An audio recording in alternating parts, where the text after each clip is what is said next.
Yeah, they're in advertising and we're in advertising, and that's not fair. Adam Curry, John C. Dvorak. It's Thursday, June 13th, 2019. This is your award-winning Gitmo Nation Media Assassination episode 1146. This is No Agenda.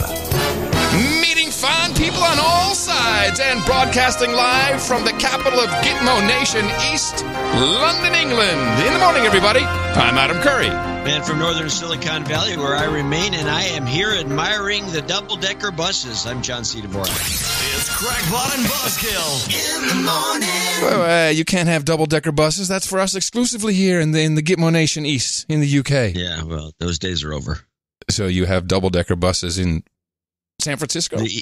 No, San Francisco still has, and the reason they don't have them is because everything's electric. There's all electric buses, and if it's a double-decker bus, they can't make that little suspension thing work, I guess.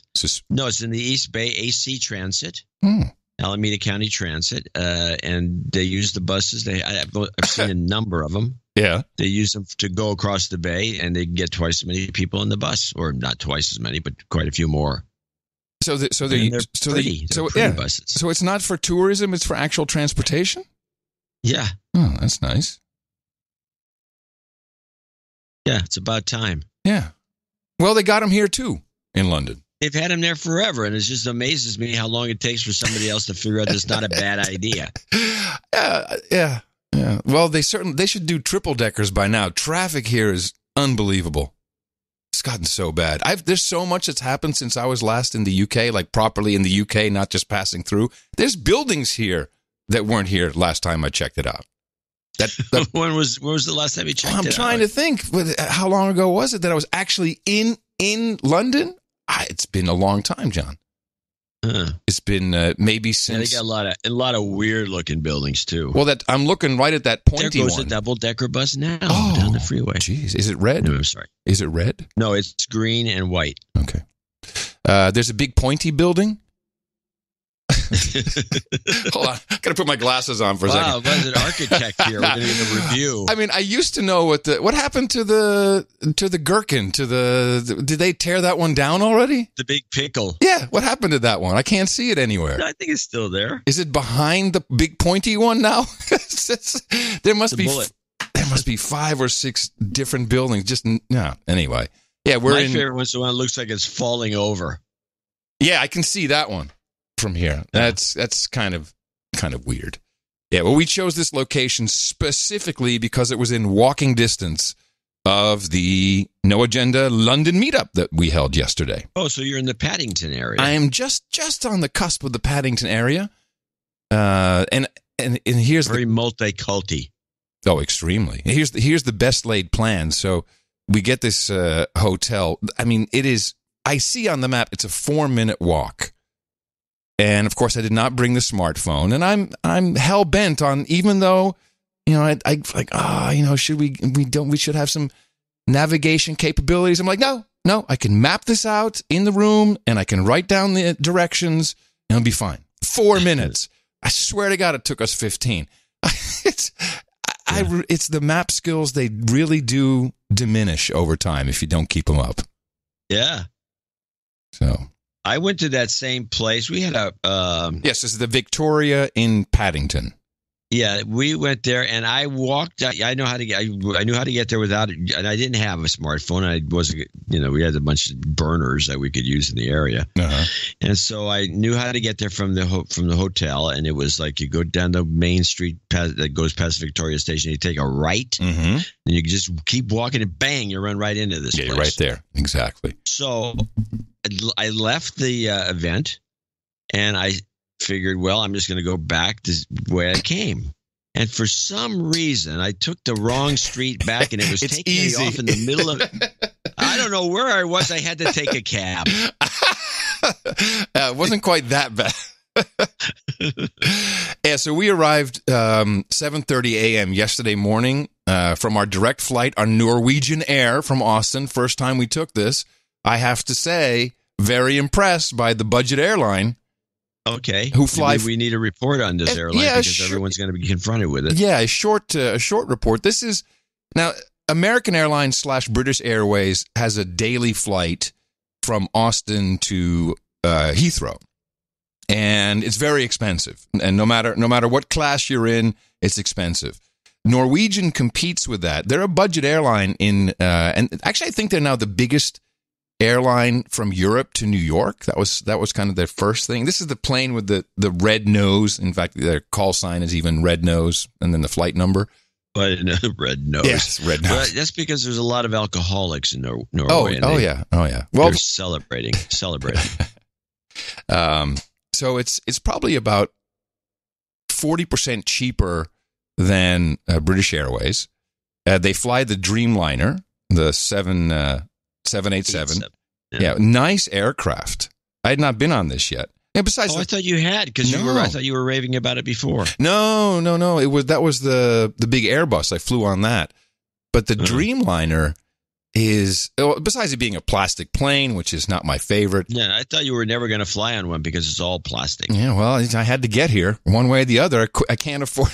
Well, British Airways is Airbus usually too. But it was fantastic. I was very impressed that service. You don't get a lot of frills, and you can order extra stuff on board. And they don't have They charge for everything. My understanding is that they charge for everything. Yes, they do. They charge for a blanket. They charge for water. They charge you to go to the bathroom. No, they don't charge you to go. No, they don't charge you. They don't charge you to go to the bathroom. No. I thought it had a coin-operated door. No. Oh, no. Good try. I was misled by the staff at British Air. Well, yeah. You wonder why. Now, I have to say the keeper has been really smart. She is hell-bent and determined on letting everybody know that this is our honeymoon. So right away in Norwegian Air, she says, as we get our glass of water, she said, it's our honeymoon. Oh, that's so great. And yep, lo and behold, show up 2 little bottles of champagne. Oh, here, these are for you. Take these. This is actually almost a traveling tip. And if that's a great idea. And the fact is that Norwegian Air is notorious for not giving away booze. Exactly. And it was champagne. It was brut from champagne. It wasn't Prosecco. Yeah, the little mini bottle. Prosecco. It wasn't. Well, so then we... as we laugh like a couple of dilettantes. Well, if 2 mid-50-year-olds can get away with it, it's like, we're newlyweds. There was no question. There was no, show me your papers, please. That traveling tip is worth the price of a donation. And it gets better. So when we here at the hotel, of course, when you arrive, right, I want to talk about the entry process into the UK, something else I hadn't witnessed. This is completely biometricized and automatized, but it's better than we have. It's better than world entry. You just walk up to the thing, you shove your passport, it registers your face, takes a picture for all eternity so we can track you throughout the entire country, but you're done.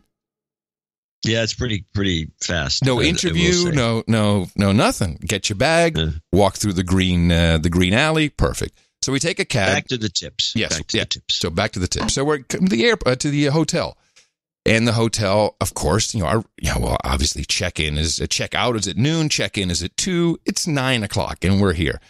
So and the keeper does it. Yeah, well, this is our honeymoon. Oh, this is great. We'll have some champagne for you. While we're working on your room, this typically takes a lot longer, but we're going to work on it for you. And so we went out into Hyde Park, and there was this window of 2 hours of really beautiful weather. So we saw the Albert Memorial, the Italian Gardens, came back around 11:30. Our room was already done. Yes, we know you're newlyweds. Your room is done, and this is almost 3 hours before they would have to have it done. We have our free champagne. They do the nice love swan origami with the towels on the bed. Have you ever seen this? No, but I can imagine it. And it just works. I mean, I'm gonna do it every single time. You can't go to the same places probably, but this is a good. No, I wouldn't think. Wait a minute, weren't you guys here last year? No, we've never been here. So this is a great travel tip. TSA in the U.S. did something new to me, though. And this was, as you know, whenever I travel with Tina. Did you tell them it was your honeymoon? No. Maybe that's what happened. So of course, whenever I travel with Tina, we both get pre-check, even though she's never registered, etc. So, and if I travel alone, even though I'm registered, have a number, I don't. So we go through, so this is pre-check. You just throw your bags on. I don't have to take laptops out. I've got the whole studio, everything as usual. I take my Nokia, my literal cell phone, throw it in my jacket. The jacket goes through. And you go through the magnetometer because you don't go through the body scanner. And the guy says, "Let me see your phone." And I think he's like, I'm like, this is a joke or something. I can't go through I didn't take it. I said, I don't have my phone. He says, I saw you put it in your bag. I said, no, I put it. I was confused. I thought he was joking. Or I said, okay. And so I get the Nokia and I hand it to him. And he looks at it, kind of weird, and then he swabs it. And they were doing this for every other passenger. This is new. I've never had the cell phone swab. Huh. Well, there must be an alert out or something for someone with a cell phone bomb. Well, it makes a lot of sense. If you want to know if someone has been in contact with any type of explosives, the best way is to get something, like their cell phone, which you'd be handling. You'd have it up to your face. That's it. Yeah. Secondary. Yeah. Because that's pretty smart. Yeah. Yeah. Anyway, so that's what that was. Let me see. Do we have anything? Well, then, obviously, then we have the meetup. I've talked to these swabbers a number of times about what they're looking for. And, they got all these new tests and they check things out. Mm-hmm. And I forgot I got something checked recently that didn't make a lot of sense to me. And, I brought it. Oh, yeah, I was coming back from Austin from your wedding. Yeah. And I brought a bunch of seasonings. And they had to check to swab the crap out of my barbecue seasonings. So, but it makes some sense. Stuff's slightly explosive anyway. Yes. Out the other end, but explosive nonetheless. Hey, yo. Oh. No agenda meetups. It's like a party. That's right. The no agenda meetup. Just a few words about our meetup at the Victoria. And we'll be thanking people later on. Who gave on-the-spot donations. I was very surprised. I didn't really know what to expect. The whole thing was organized by the Earl of Tennessee, Sir Patrick Coble, who flew in from Berlin, where he was doing some penetration testing. Actually, I think he was doing he does speeches about penetration testing, too. Yeah, he's got good stories. Yes. And just a big thanks to him. And it's so interesting that our Earl from Tennessee is put this together. And when we walked in, it was supposed to be from 6 to 9:30. We were more or less on time. There were probably about five guys there, including Sir Patrick. I'm like, oh, this is kind of cool, just we're chatting. And John, before you know it, we had 50 people there. It was fun. And we would just. Did you do a head count and you came up with 50? I didn't do. I was unable to do an exact head count. The picture at the end of the evening, which never includes everybody, was over 40. So yeah, I think we were at least 50, maybe a little bit more. And this was, in my experience, the most diverse group of people we've ever had. I mean, white, black, brown, gay, straight, old, young, Tourette's, autism, Asperger, conservative, liberal. Everything was represented. Huh. Much more. I mean, I was like, wow, this is like United Colors of Benetton. A lot of dudes named Ben, but also there was quite a number of women there. Of course, Dame Isabel, who is our first female listener. And there were a lot of people who had been listening since episode 1. And universally, this is what we heard from everybody. I love this meetup. I love meetups with no agenda people because I can speak frankly without having to be worried about overstepping, triggering, saying the wrong thing. But somebody with a stick up their ass. But it's like here's what I heard from almost everybody. I can't say what I think at my work. I can't say what I think around my friends. I can't say what I think or my opinion at school with my family. And people felt an incredible sense of community. And by no means were these all KKK, Nazi, quadroon, alt-right nut jobs. These are just, we had multiple people who work at the BBC. My favorite has to be the gay magistrate from Manchester, who, by the way, worked for Gove, Michael Gove. And I said straight up, I said, did he ruin the education system in the UK? I said, no. Did you have to go and get his Coke? I said, no. So just a lot of good information. And there was at a certain point, we're taking selfies, and we're rowdy, and we're taking over this place, and it's packed, and it's drizzling outside, so it has this perfect London pub vibe. And I'm taking some pictures with some of our producers, and behind me there's a couple sitting in kind of a booth, and they'd been sitting there for a while, and I felt that I knocked something over as I backed up, and I'm like, oh shit! I turn around, and I said, oh, did I knock something? And I thought it was their drink, but no, it's just the menu. And they look at me and they say, can we ask you a question? I said, yeah. So, well, we're from Florida, and we just got here, and we've never been to London, and we wanted to get a real feeling for a typical English pub. Who are you guys? What kind of club is this? They could not figure out what we were about. And I said, yeah. I said, and who are you? What? Yeah, this is. I can appreciate that. I mean, it's non-standard. You created a non-standard situation, and they were brought into it, and they were baffled. Yeah, sure. And of course, they were immediately hit in the mouth, and I'm sure they're listening right now.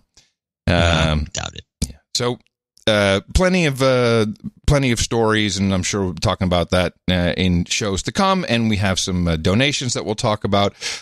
Just while we're on the topic, simultaneously we had the Oklahoma City meetup, which was organized by Cassidy Eastwood, and I just wanted to read her report. He says there were about a dozen of us, ranging from 24 years old to 70-ish. Sorry, Jimmy, not sure of your age. We even had a knight in our presence, surprised, and he surprised us with magic tricks. I didn't know we had a magician. We all fawned over his night ring. People came from all over the state. Even one drove up from Dallas. The first question asked to each arrival was, how did you happen upon No Agenda? And the best response was given by Air Force John, who was looking for podcasts to listen to and did a search for best podcast.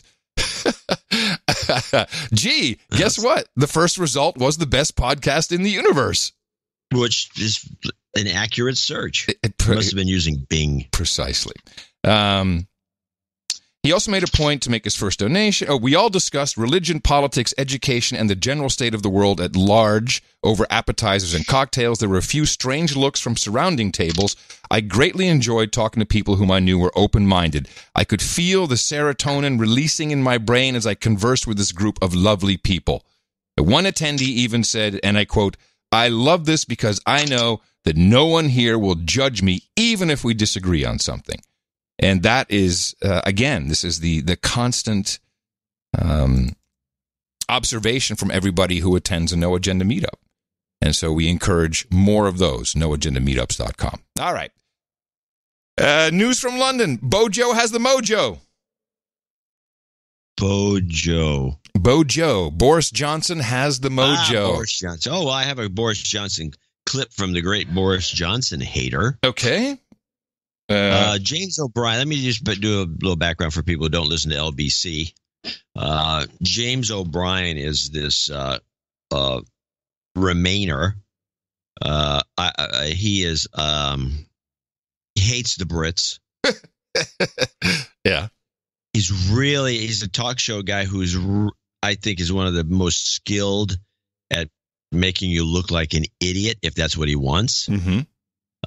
Because he, in fact, he's so good at it. I think people who do his show are making a mistake. They shouldn't do it. They should just boycott him. And he hates everybody. He hates Farage. He hates Boris Johnson.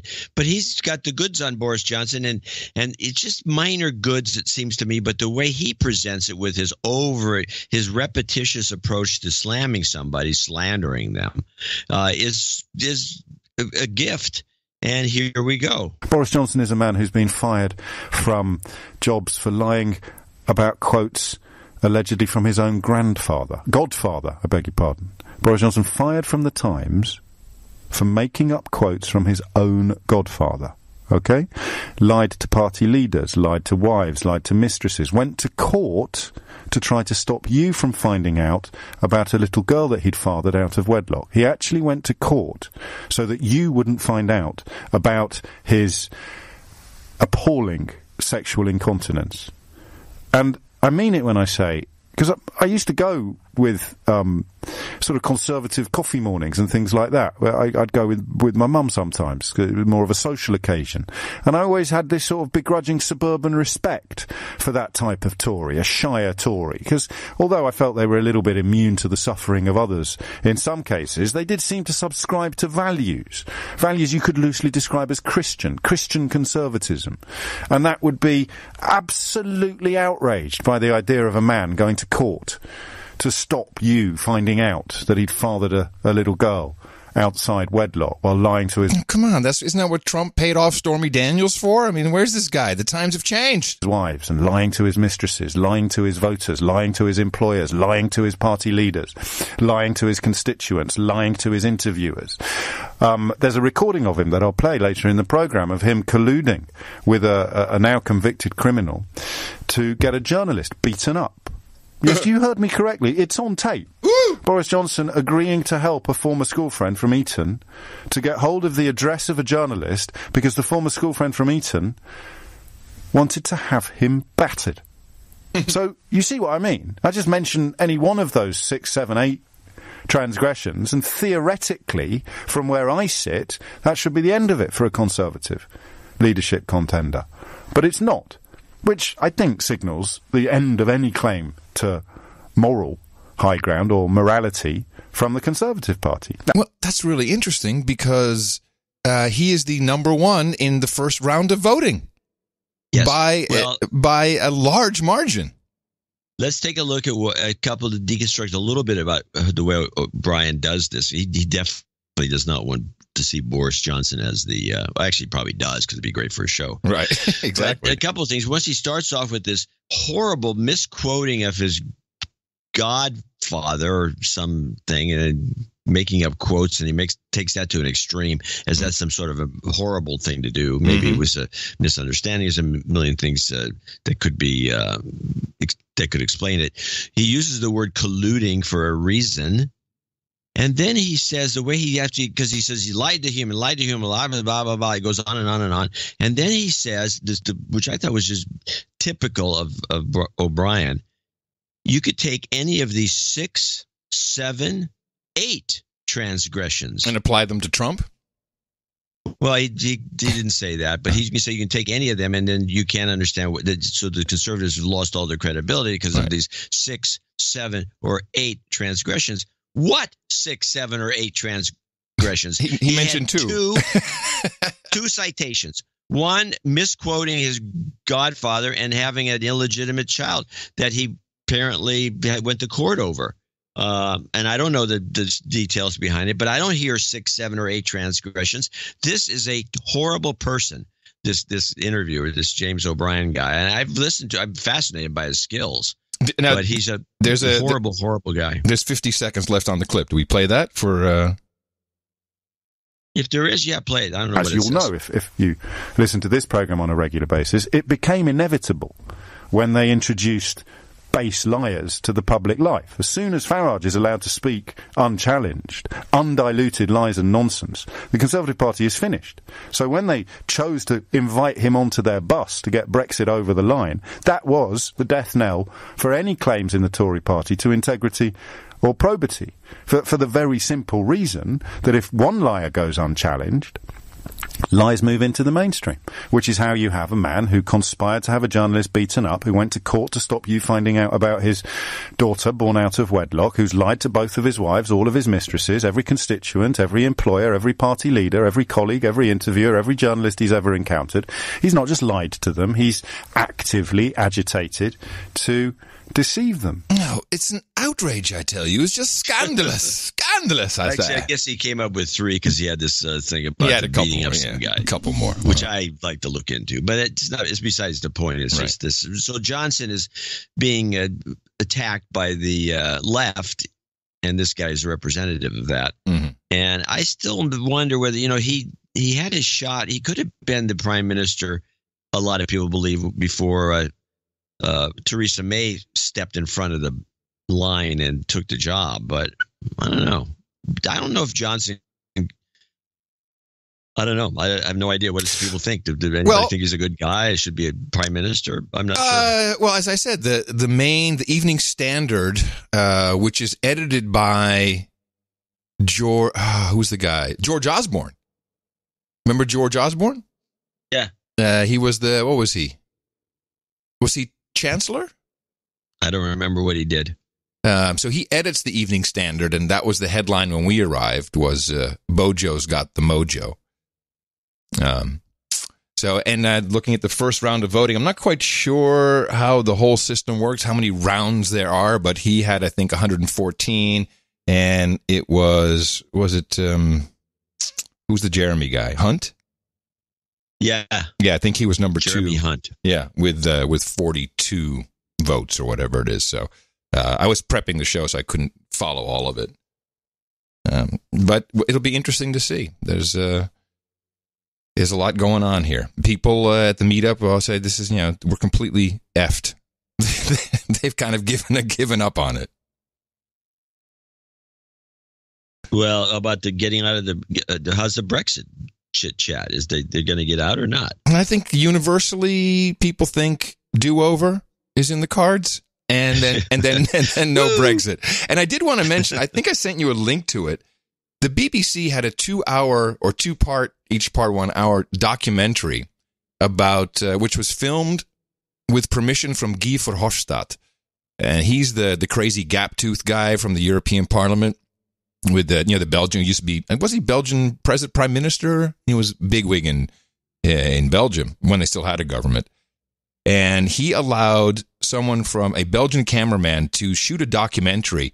And this is inside his office, the car, the train, late at night, all the swear words. It actually made me wonder how much they didn't put in it.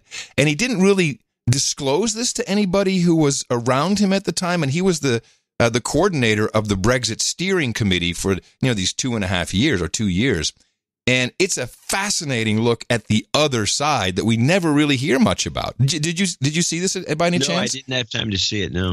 It is. I mean, I'll watch it for sure now. You can't really pull any clips from it, but when at a certain point you see that, and it's they're in the European Parliament building in Brussels, and they go to Strasbourg, and you kind of get a little idea of how that works. And there's a lot of food. Where every single shot, there's always food. They're eating, they're drinking. They do meetings and they drink wine at the meetings, which is kind of I think a good thing. But it's definitely verboten in the United States. Yeah, well, the link is in the show notes. It's well worth watching. In particular, you get like the speech writers who are then as it gets very close, like yeah, we screwed them. We sent them back to being a colony. They're all jacked up and jitty about it. It's a cool thing. It's fun to watch because we never get that side of it, and certainly not to that degree. I wonder what wasn't put in it. I had a question for you though. There was an article that the New York Times published. Headline. That Google made $4.7 billion from the news industry, and now it's time for the news industry to take it back. That wasn't the exact headline. Did you follow any of this?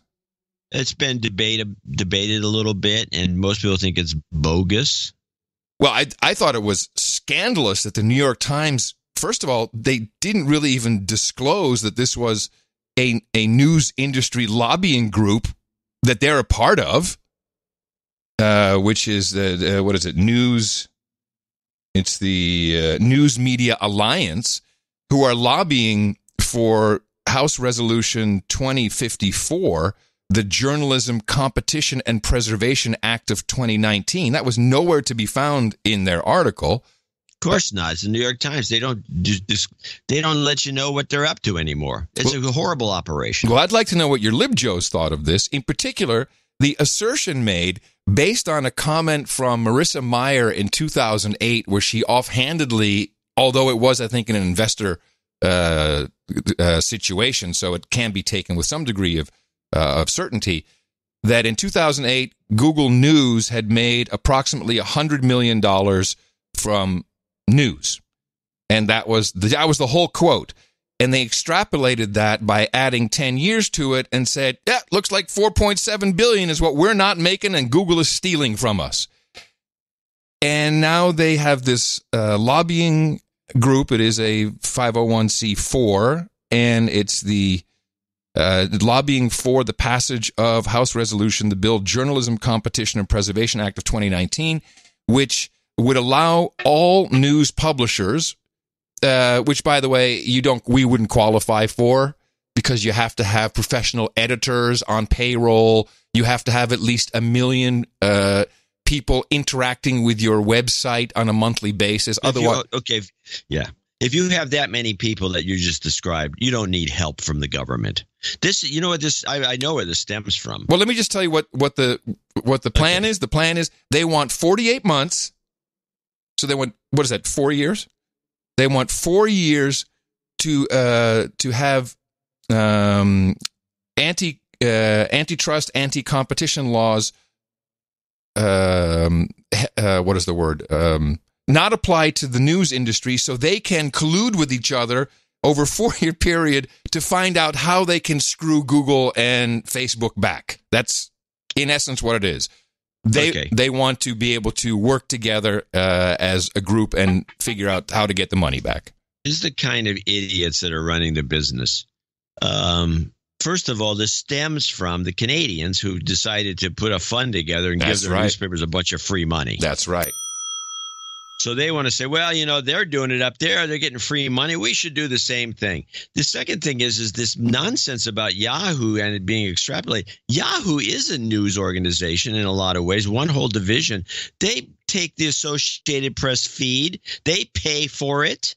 They have writers that they pay money to. Yahoo Sports is very competitive. It's probably as competitive as ESPN or as Sports Illustrated when it comes to print. I'd like to no doubt about that. I'd like to I'd like to interrupt your analysis. I'd like to interrupt your analysis because I want this to continue after I play these two clips, which explain a little bit more about how they really feel about it.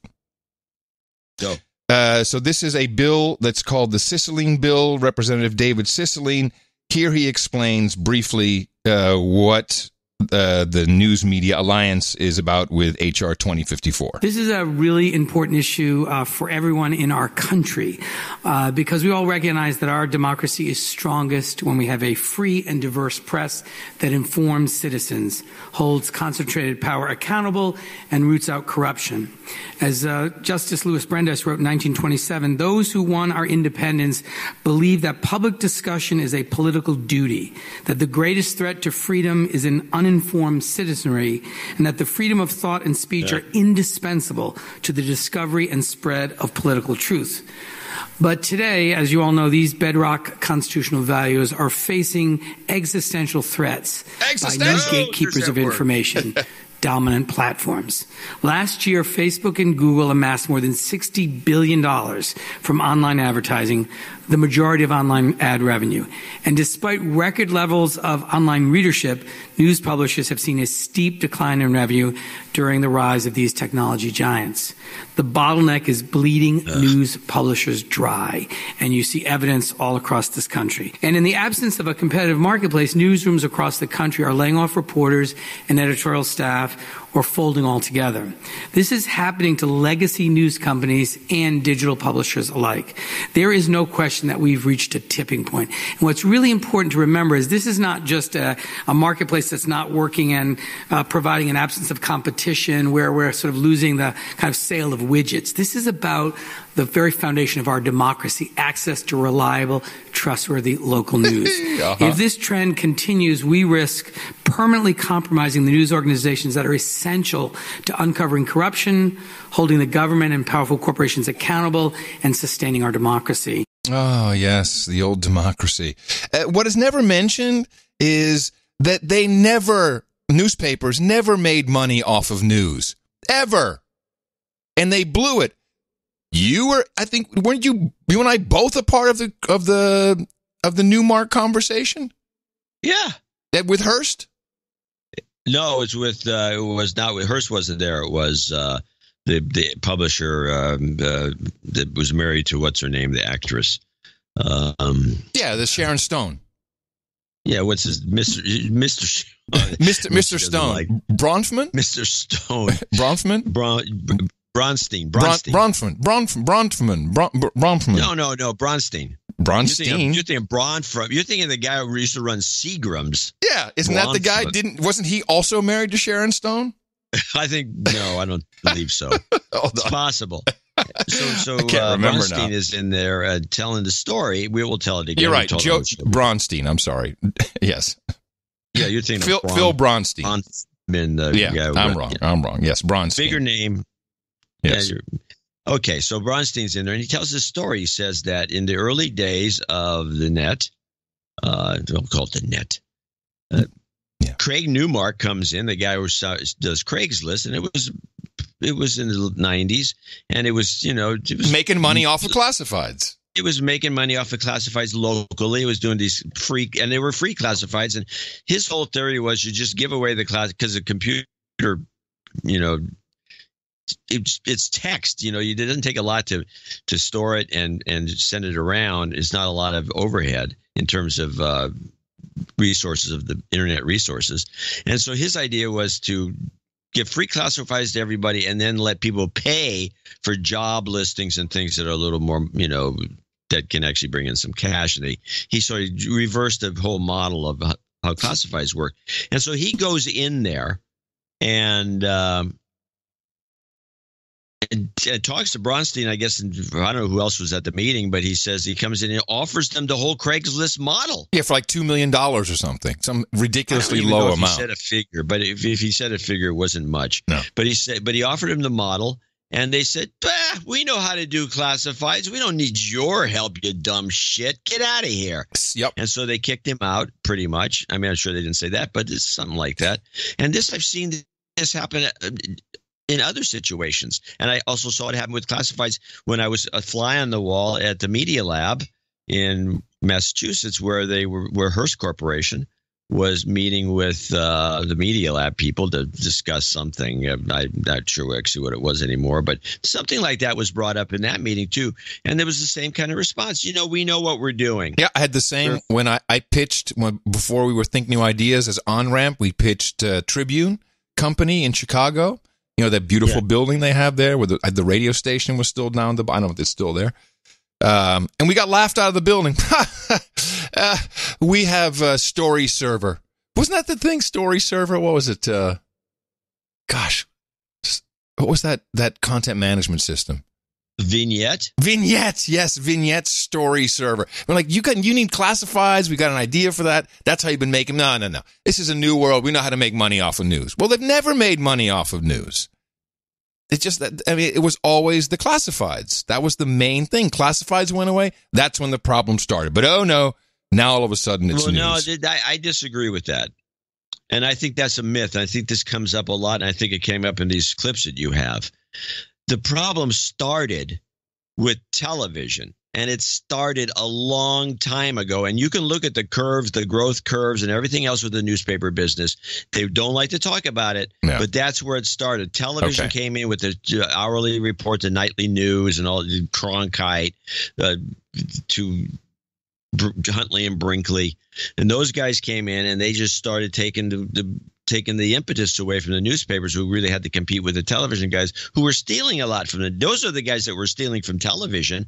If you they were stealing from newspapers. If you worked at a radio station in the 50s or 60s, everyone will say the same thing. We'd get the newspaper, we'd clip the articles that were interesting, and we'd run them as news. Right. Okay. And where was the lawsuits then? Where was the big stink? No, they got ripped off left and right during that, and they started shrinking to the point where, and it was pre-internet, is when they had something called a joint operating agreement, which all the newspapers jumped in on when they gave this out. This was the last time that they soaked the government. So they said, let's make these joint operating agreements, especially because of television.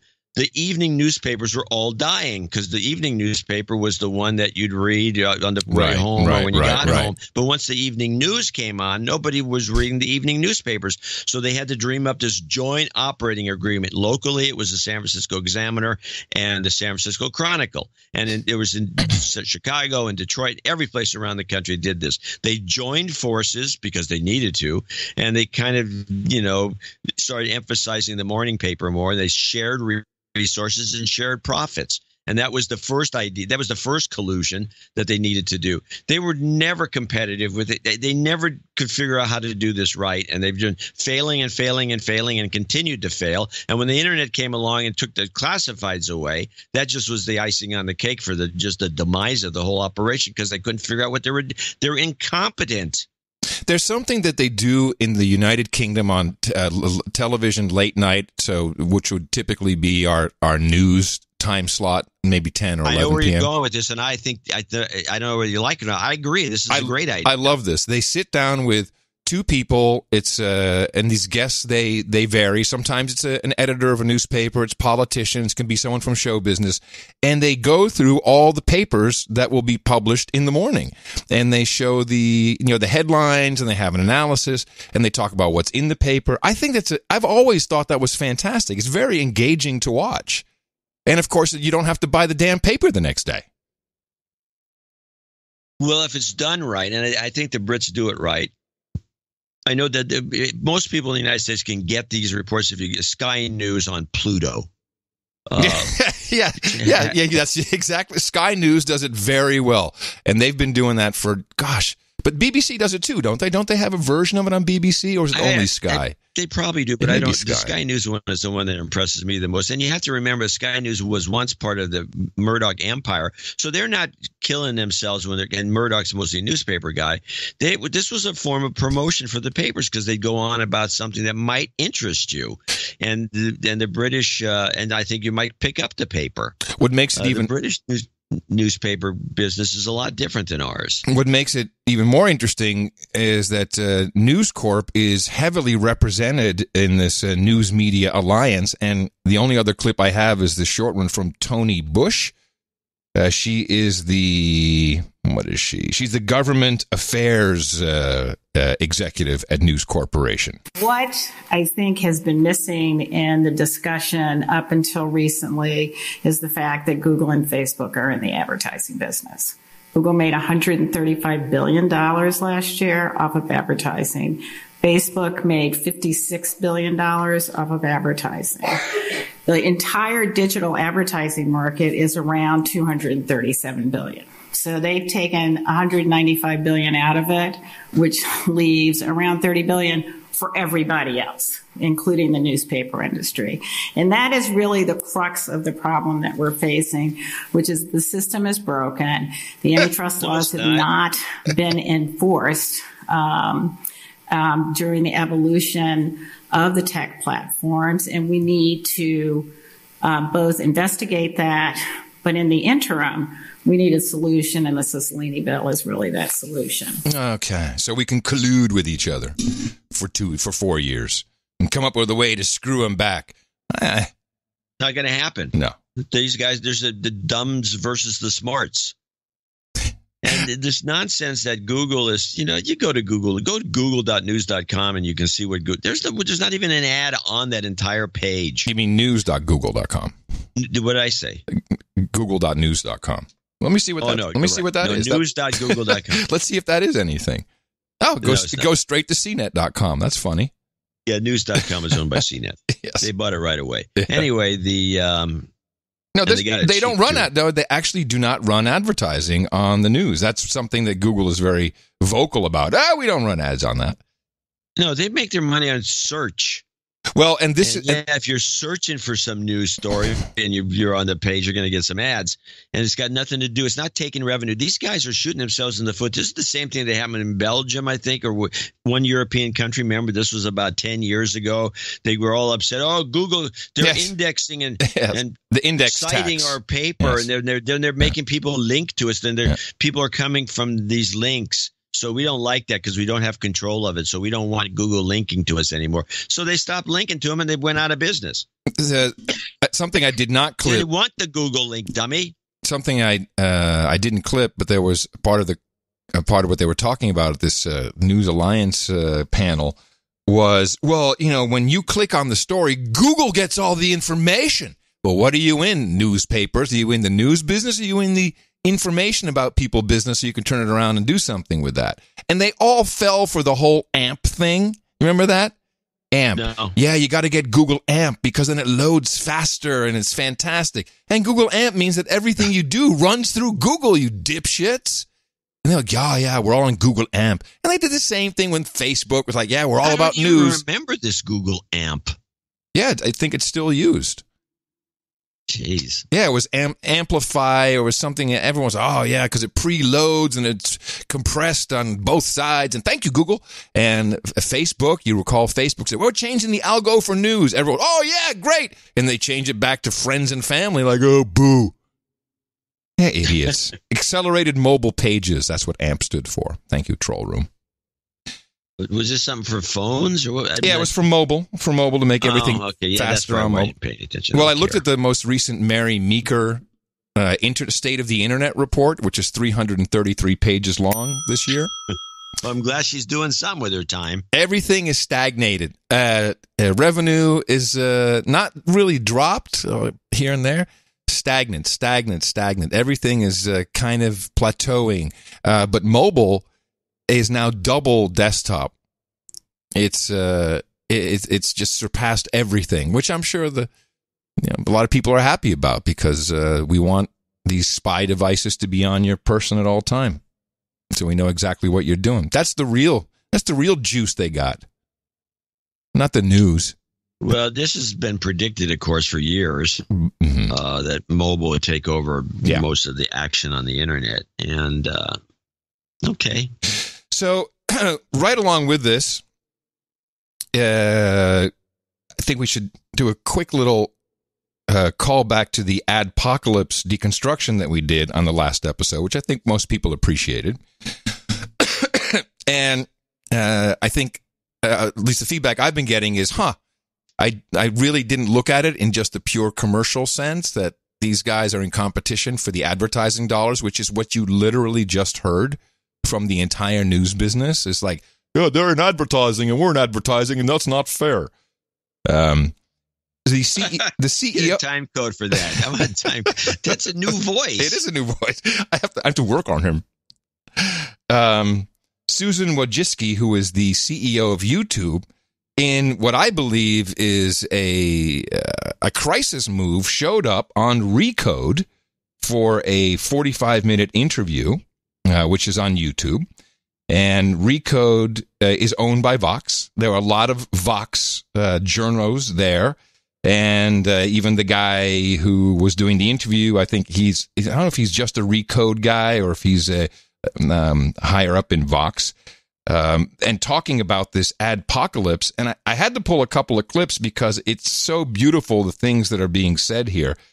But the first thing, which I think that we talked about this, that kind of got snowed under, is the whole, controversy over Crowder and Carlos Maza was about LGBTQ. And it was taking place during Pride Month.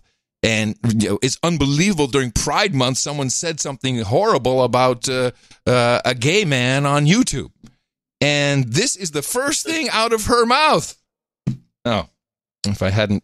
I love those setups. Here we go. The first thing out of her mouth. A lot of things happened last week, and it's great to be here and talk about what happened. But I do want to start because I know that the decision that we made was very hurtful to the LGBTQ community, and that was not our intention at all. And should we just set context for anyone who's not following this, what decision this was? Yeah, so I'll go into that, but I thought it was really important to be upfront about that and to say that was not our intention, and we were really sorry about that. And but I do want to explain why we made the decision that we did, as well as give information about the other launch that we had. Are you just heckling the clip or her? What are you doing? I mean, it's just this condescending Valley Girl uptalk, borderline vocal fry voice of hers is enough to drive anyone crazy. She's in her mid-40s, and this must be a milieu thing. She just celebrated 20 years. Totally, it's totally, yes. She's 20 years at Google. 20 years at Google. She just celebrated 2 decades. So it's milieu. And that's how we talk? Going on. So really, there were 2 different things that happened at the same time. And the first one I'll talk with is we made a really significant change involving hate speech. The first one that I'll talk with? Yeah, I know. She does a lot of this stuff. I'll play it again. Is this some sort of Google talk? Some Goog talk? I mean, is this some sort of a affectation amongst the Googlers? Is that hyphenated, Goog talk, or is it one word? I think, well, let's see, Goog. Goog? It has to be Goog. hyphenated. Goog talk. 2 different things that happened at the same time. And the first one I'll talk with is we made a really significant... I think she does a lot of this. She wants to say something different. Like the first thing... I will address with you, or I don't know, but her brain was behind her mouth or ahead. Who knows? Hate speech. This is something we had been working on for months. So I'll just preset this up. Apparently, it was a great coincidence that they had been working for months on new hate speech rules for their platform, and on the very same day they launch it, this controversy starts. It's just unbelievable. And we launched it on Wednesday of last week. This is a series of policy changes you've been rolling out. So to just be clear, so we've been making lots of different policy changes on YouTube. And we made this past week, we made a change in how we handle hate speech. And that took months and months of work and hundreds of people we had working on that. And that was a very significant launch and a really important one. I love how they've clearly been able to come up with rules, and she details them in a moment, about hate speech, something that legally cannot even be done. But yeah, okay. And what we did with that launch is we made a couple big changes. One of them was to make it so that if there's a video that alleges that some race or religion or gender or protected group is superior in some way and uses that to justify discrimination or exclusion, that would now no longer be allowed on our platform. Similarly, if you had a religion or race and they alleged that inferiority, that another group was inferior, and they use that to justify discrimination in one way. Those were changes that we made. Yeah. So I can't say, hey, the 49ers stink. They're inferior to the Raiders. I think you're very... So sports talk is now eliminated from YouTube? I think you're very close. Here she expands on these regs. Examples would be like race X is superior to X is superior to Y, and therefore Y should be segregated. Okay, that sounds clear to me. I'm all good. If you're X or Y, then you're in trouble. This is literally her example. Examples would be like race X is superior to X is superior to Y, and therefore Y should be segregated. I can see the Googers. I can see them on the whiteboard. Okay, here's race X and race Y and Y, and we do the square root of that. And these guys, everything's mathematics to them. Everything. Like even hate speech. Oh, we got a formula for that. Is it weird to you that you had to make a rule that said this shouldn't be allowed? That this wasn't covered either by an existing rule, that you had to tell your community, look, this is not acceptable? Well, so actually, a lot of this, if we're a global company, of course, and so if you look at European law, there are a number of countries that have a really strong hate speech law. And so, which country has very strong hate speech laws? I know what she's referring to. She's referring to Germany's. You can't talk Nazi stuff. Yes. You can't have a swastika. And there's some in the UK. There's some of that in the UK. But I don't know about very strong, but okay. A lot of this content had never been allowed in those countries, but had actually been allowed in the U.S. and many other countries. And so what we had actually done with it a few years ago is we had actually had limited features. So what she's saying actually is that they actually already had these limitation features on hate speech actually, and they had actually made that less restrictive in the U.S. All they had to do was flip a switch, apparently. Meaning that it wasn't in the recommendations, it wasn't monetized, it had an interstitial in front of it to say that, this was content that we found offensive. And when we did that, we actually reduced the views to it by 80%. Now, it's interesting. What she's saying here is the way they have their system actually already working, is they would not put an ad in front of it. They would maybe even put an interstitial, which would be, she means a warning. And what they would do is they would reduce its viewership or its surfacing as a recommendation by up to 80%. Notice not 100%, not kicking you off. Why? Because she does want people to view your video and click on other things where they can make advertising money, and that is explained in a moment. But another example. So we found that it was effective, but we really wanted to take this additional step, and we made this step on Wednesday. We also added, which is really important, a few other definitions to protected groups. So we added caste because YouTube has become so significant in India, and then we also added victims of verified violent events. So like saying the Holocaust didn't happen or Sandy Hook didn't happen also became violations of our policies. And so this was happening on Wednesday, and we launched it on Wednesday. So how about that? Just as an example, you can't say no one got hurt at Sandy Hook. Because that's, if people got hurt during a big, massive event, then you can't deny that. That's very interesting that's the tack that they've chosen. And the reason why is, of course, apparent in this one. When we look at these accounts, there are many different components that we look at. If I were to do it again, I would put it all into one. Do it in one go. Yeah, I would do it all in one go. So you said we're not kicking you off, but we're not going to help you make money on YouTube. We're suspending monetization. Meaning we're not going to run ads against your stuff. If you still want to sell racist coffee mugs or whatever you're selling, that's your business, but we're not going to help you. We're not going to put an ad in front of your stuff. So what she's explaining here is why they will demonetize, but will not kick somebody off. Mugs or whatever you're selling, that's your business, but we're not going to help you. We're not going to put an ad in front of your stuff. Well, we said we're not going to put an ad in front of it, but the conditions by which will turn it on can be broader than just that. So, for example, if they're selling merchandise and linking off of YouTube, and that is. See, what she's saying is if you're making money outside of us, yeah, we really don't want you to do that, so we're going to kind of demonetize you. But if you stop doing that, and this is just a mug that they're referencing, I don't think it was a racist mug. Was it a racist mug? I don't think so. It was just some mug. It's just a mug. Plugging that guy Crowder, whatever his name is. Right. So this is a commercial decision, which I understand. Well, she finishes up 20 seconds. Seen as racist or causing other problems, that's something that we will discuss with the creator. Because again, we're like putting advertising there. So we need to make sure that the advertisers are going to be okay with it. And we have a higher standard. And so we can sort of look at all different parts of that creator and what they're doing, and basically apply that higher standard there. She never mentions what the higher standard is because we all know what it is. Brand safe. That's your higher standard. Yes, this is something we've been harping on. Now, I should mention that I don't know why this is a surprise to anybody. If anyone had experience with Google AdSense in the early days, Google was very adamant about how these things are going to be placed. They didn't want competition. They don't like the idea.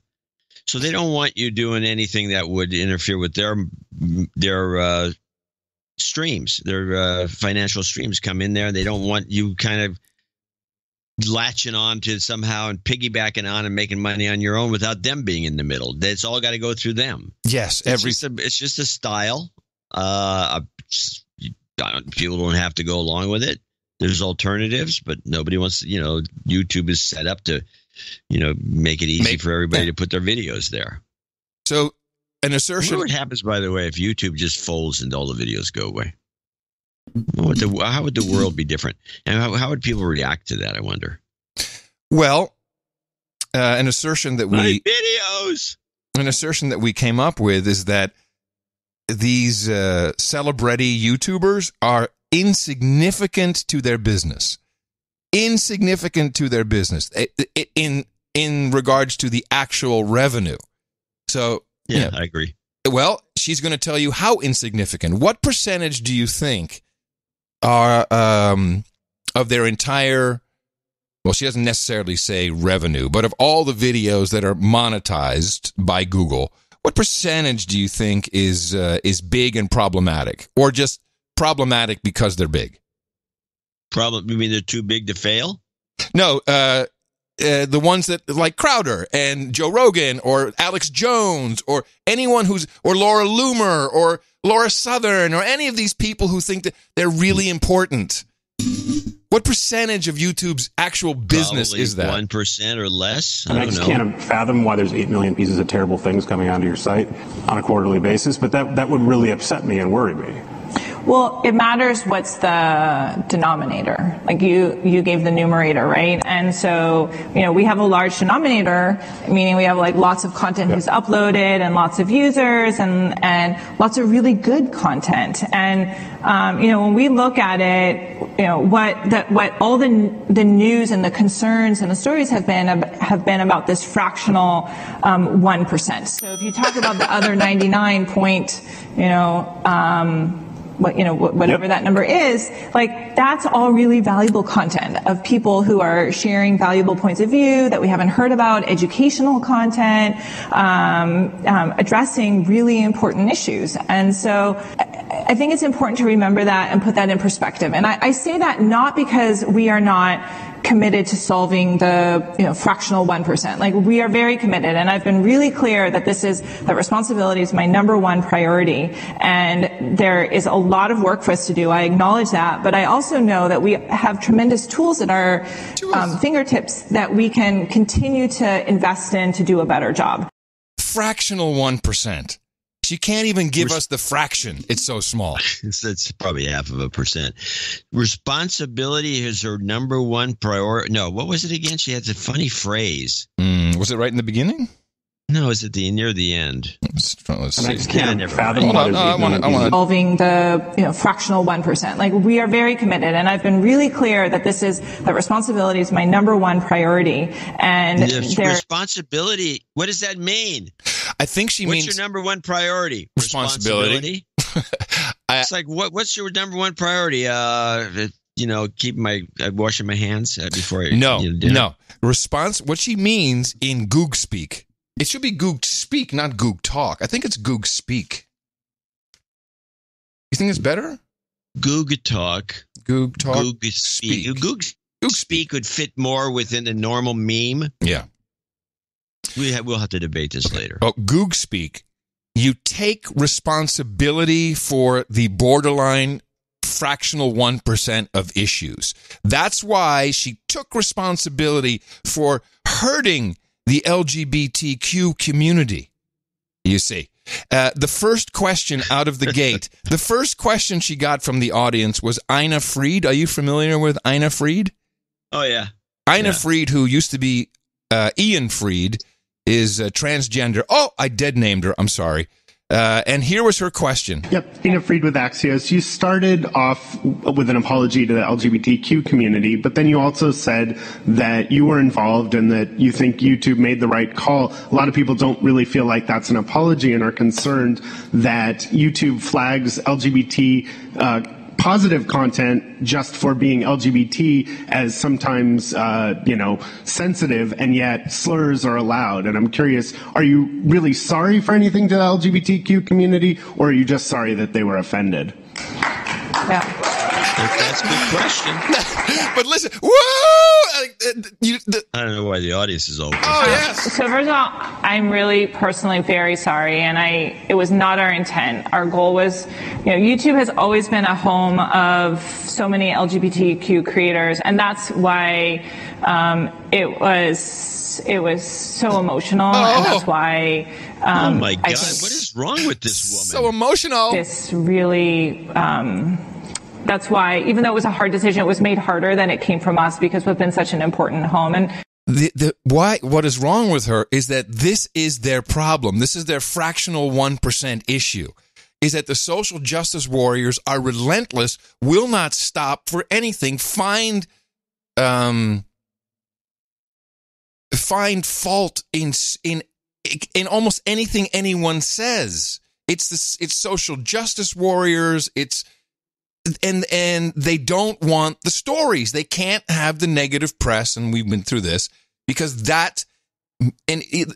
didn't clip all this, of course, but she even says, "Oh no, we've reduced these things to 50%." All of this whole blitz that she's on is to inform advertisers it's safe over here. It's less than 1%. And even that we don't even show them almost 20% maybe. I think they're in some serious trouble when it comes to the advertising business. I think they're going to have a real problem. I mean, since they haven't taken over the whole thing, yet they have to, they're set in a position where they have to grow to maintain their stock price and everything in between. They're in serious trouble insofar as growth. But I don't think they're in serious trouble so far as it's going to recede on them and they're going to make less and less money, like the newspapers.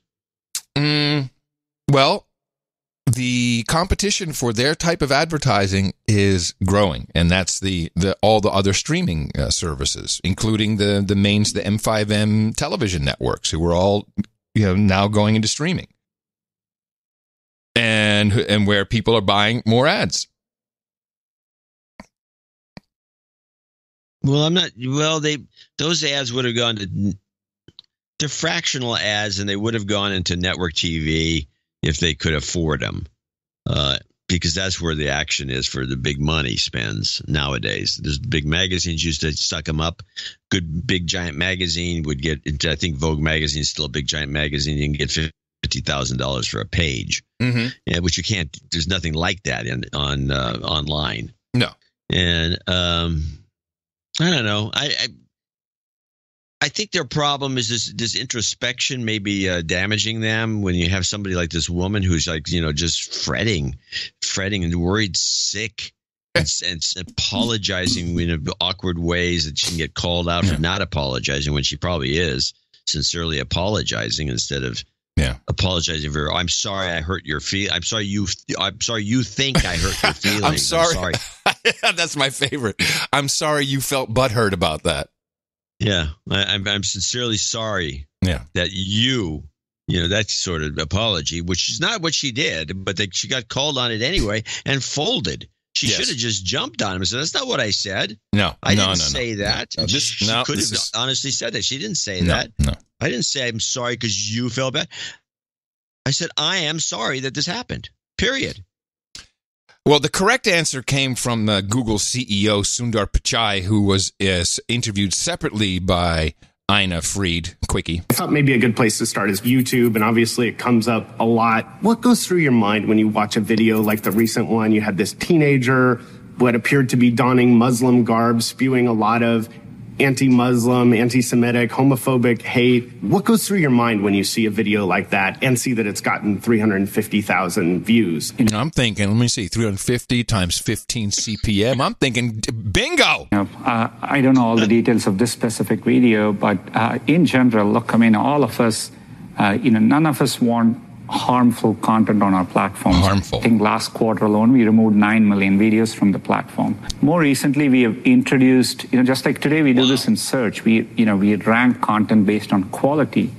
And so we're bringing that same notion and approach to YouTube so that we can rank higher quality stuff better and really prevent borderline content which doesn't exactly violate policies which need to be removed, but which can still cause harm. And so we are working hard. It's a hard computer science problem. It's also a hard societal problem because we need better frameworks around what is hate speech, what's not, and how do we as a company make those decisions at scale and get it right without making mistakes. I love that it's just a hard computer science problem. That's got to be my favorite answer. That's classic. Now, I want to mention something. Don't you think a website that would just totally kick butt would be called the 9 million?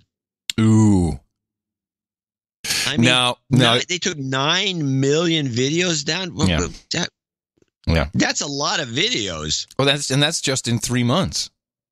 No, I thought you said in the last year. No, quarter. You said quarter? Mm-hmm. Holy moly! Well, that was that. Well, that's actually, the name of a new game show. That was well. Interestingly, in the Recode interview, it was 8 million, and I don't know if the Sundar was done before or after, but he said 9 million. So, but I think the CEO might be. I don't know, the CEO of the whole kit and caboodle. I don't know whoever's right, but yeah, it's a lot. And that's their purge, and that's their 10,000 reviewers and whatever AI thingies they have going. Yeah. Yeah. Sure, the AI thingies are useless. Yeah. Well, just one of the many reasons why we, 11 seasons ago, you can turn it into years if you want, chose a very different model so that we could never get kicked off, but we vowed to consistent poverty. And that is why I'd like to thank you for your courage and say in the morning to you, John C. Dvorak. Well, in the morning to you, Mr. Adam Curry. In the morning, all ships at sea, boots on the ground, feet in the air, and subs in the water. In the morning. It's nice out there. In the morning to the troll room, noagendastream.com. Very trolly today for some reason. All kinds. Yeah, they got all this very trolly. Like all kinds of side topics. I don't know if they're paying attention at all in there. It doesn't seem like it. Yeah. Also, in the morning to, no, is it that guy again? Who's this CSB guy? Is that not comic strip blogger? If it was comic strip blogger, that's what he'd put. We want to thank CSB for the artwork for episode 1145. The title of that was Dumb Meat, and it was the Report Hate Speech Tap Here button, which, interestingly, on many podcast players, actually does something when you hit that. It does something. It gives you like show notes or something. It doesn't report anything. That was a great piece of art. We thought it was very funny, and we appreciate the work that all of our artistic producers, and I said artistic producers, do. And noagendaartgenerator.com, where you can always find some fun art for a project, maybe like noagendashop.com, and everyone seems to be able to make money on that, including the artists. But really, it just brings our show, which everyone collectively produces, to the forefront because rotating artwork is an eye catcher, and it helps people listen to the show. And again, thank you, CSB. NoAgendaArtGenerator.com. Now, how do we do this with our donations? How do we do this with the meetup donation? There's no long notes, but there's just a couple. No, the way we do it, do it the way I think we've been doing it, which is we'll do this segment, and then we'll do a meetup segment. Okay. And then in other words, we'll do 3 donation segments instead of 2. Good. All right. And it doesn't happen that often that people complain about it. It's not like we're doing a meetup a week. Starting with, we start with Sir Ho Ji Hung, Baronet of Mongkok, $361.40. He's our top executive producer. Note, Father's Day is actually the 16th. The newsletter says the 15th. Oops. Smiley face. And oop. Yeah. Happy Father's Day, Pops. Happy birthday to fellow Flag Day babies. Can I get a jobs karma? Sir Ho Ji Hung, Baronet of Mongkok, Hong Kong, it says. Yeah, of course you can. And we'd also love to get a little boots on the ground reporting from the crazy protests that are going on in Hong Kong. Yes, we have some clips. Oh, okay. Well, let me give him his, jobs karma? Here we go. Jobs, and jobs. Let's vote for jobs. You've got karma. Thank you. Dick Foster comes in as executive producer at $350.01. Hello, Adam and John. This donation should put me at the required threshold for knighthood. All right. Is he on the list? Don't know. Yes, he is. No wacky No wacky title needed. My birthday is Friday the 14th. I'll be 24. I've been unemployed since late last year, but at least I'm in talks with my ideal employer. Prior to this, I was operating a data center for Bitcoin miners, and the downturn in the market forced us to close. Oh, boy. I've been trying out Uber for the last 8 weeks, and let me tell you, it's not much fun. Ugh. You really need to put in 12 or 16 hours a day, 7 days a week to make any money. Jobs karma and Sharpton respect, please. All right, Nick, and we'll see you at the round table later on. RESPICT. Jobs, jobs, jobs, and jobs. Let's vote for jobs. You've got karma. Michael Sabers, $200.42. Thanks to you and Adam for the consistently high-quality infotainment you provide.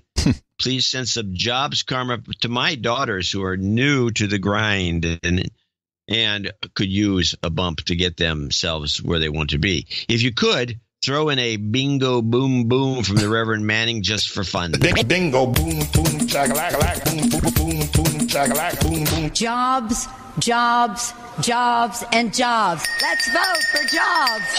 You've got karma. All right. And Michael's associate executive producer with $200.42, followed by Patrick Knight of the Southern California Hills, $200.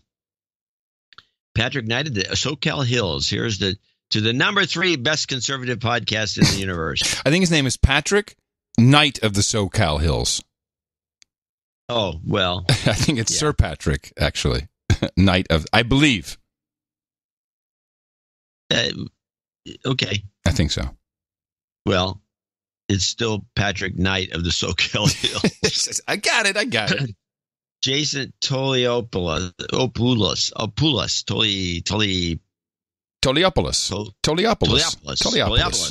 Yeah, that's it. $200, Jason. In the morning, my smoking hot husband, it says Jason.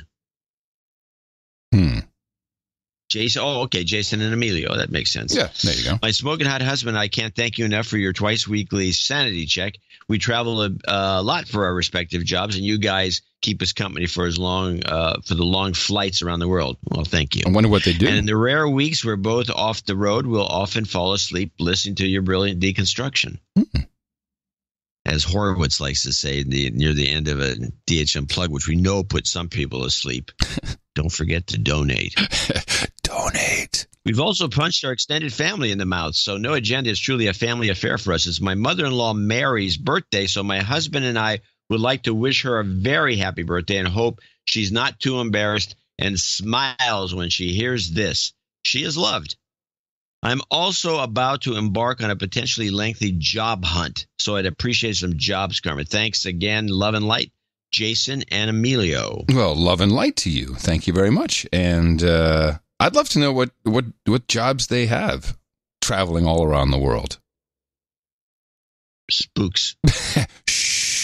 Jobs, jobs, jobs, and jobs. Let's vote for jobs. You've got karma. Somebody has to infiltrate various communities. Yes. I think there were at least 3 spooks at the meetup yesterday. Oh, yeah, that's what I wanted to ask you about that because it's always funny because you can talk to people who are on the lookout. Not everybody is. That's the problem. Well, it doesn't matter because you're not going to do anything about it anyway. But it's kind of nice to know. I think anyone who has an American, American, Dutch, and it was more like Scandinavian. It was like British, American, and German or Dutch passport. I think the Dutch one. That Dutch passport is great all around the world, so spooks love that. There was also one of our producers just looked like Men in Black. He was just dressed. He had the black tie, the black suit, and like spook.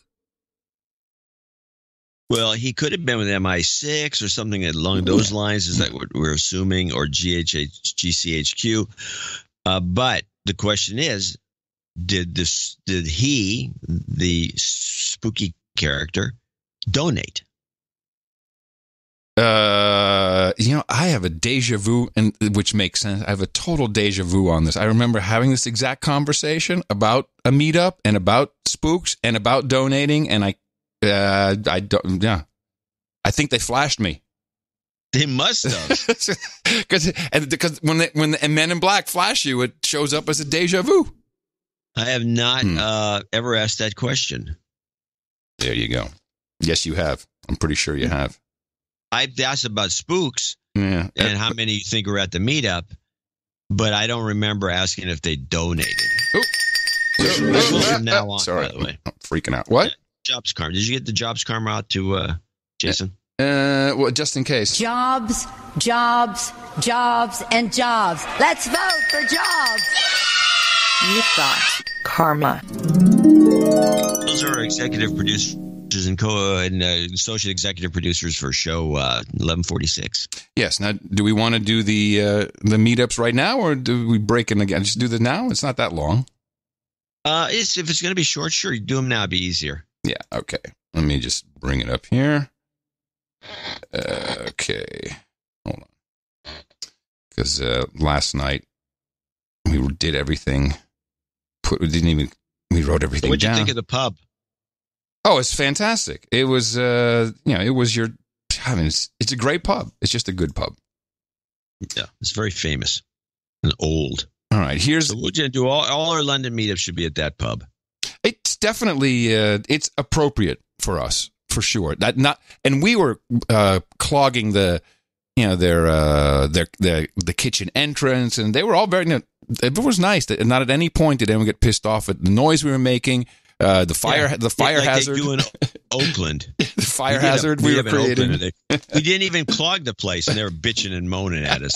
And then we noticed something in Seattle.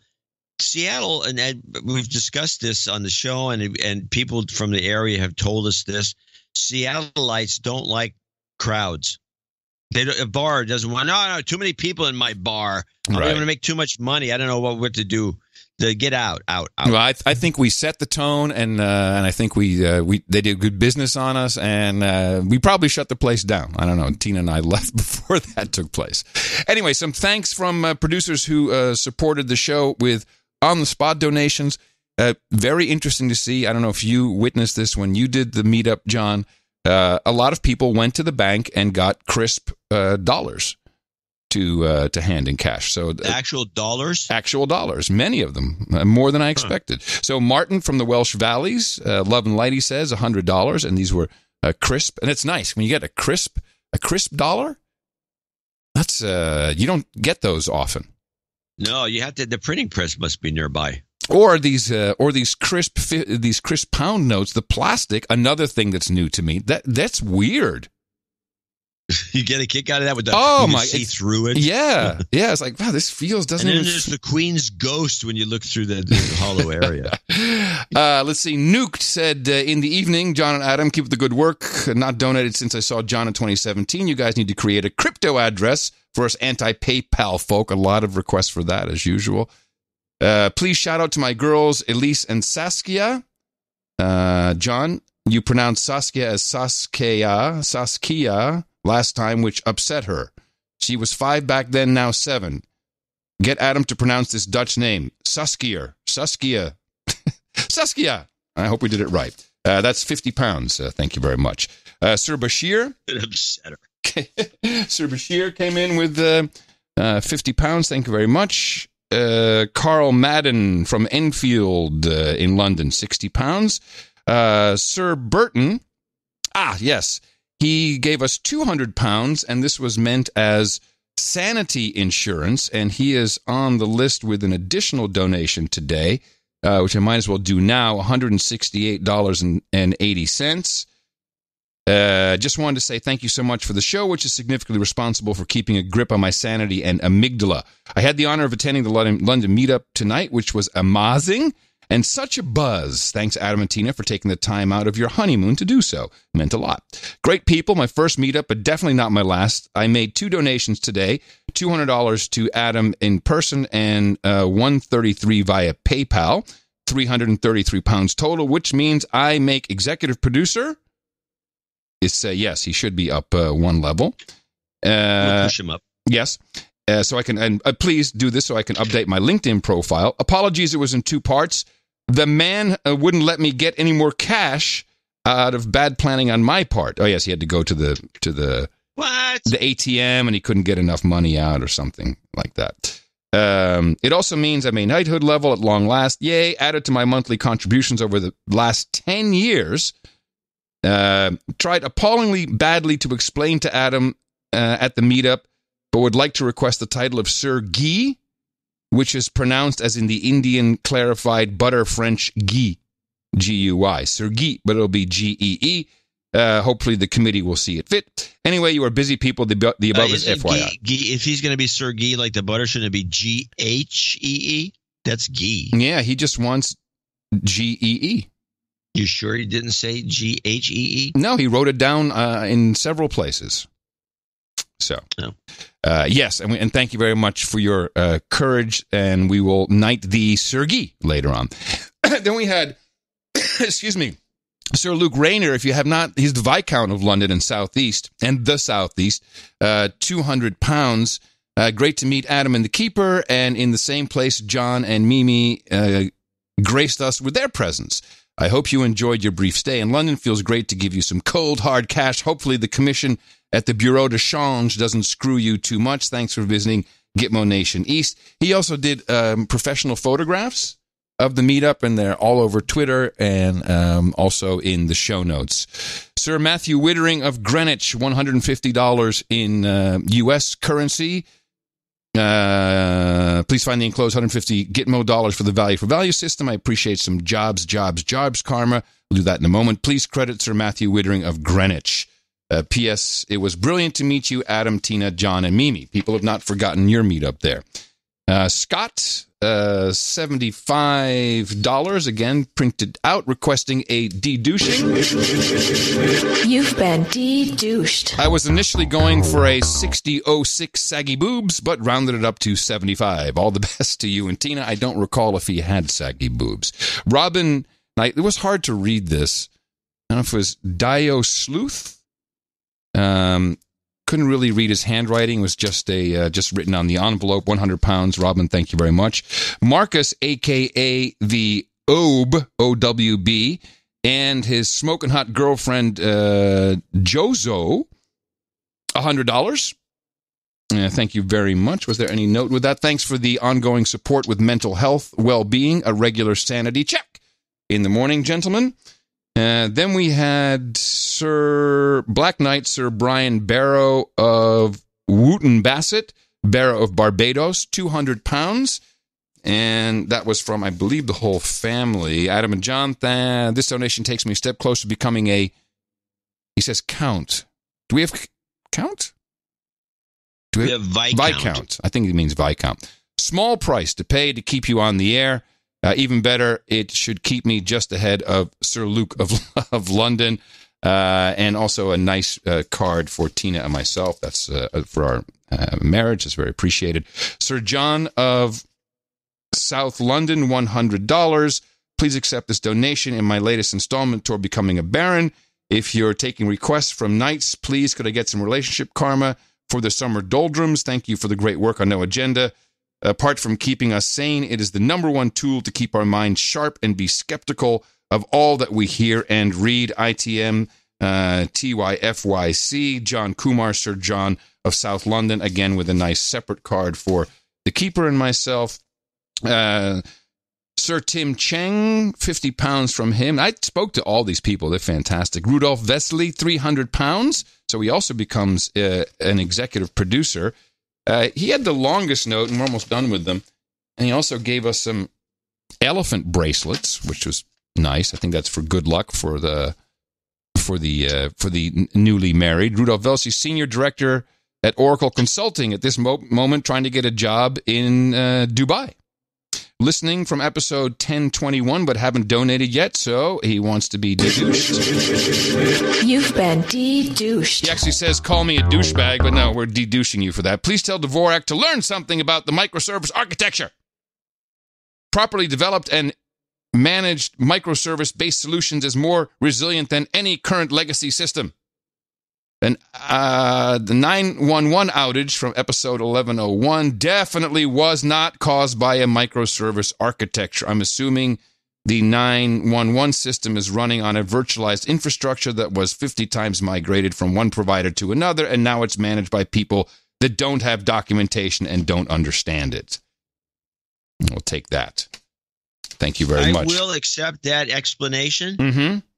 But I'm not going to accept the notion that microservices architecture is the greatest thing since sliced bread, which he implies. Dude named And Ben. I say that in a disdaining, nerdy voice. Final two here. Which he'll appreciate. Dude named Ben M5M. Hi, Adam, Tina, and John. Find and close an anonymous donation to the best podcast in the universe of £100.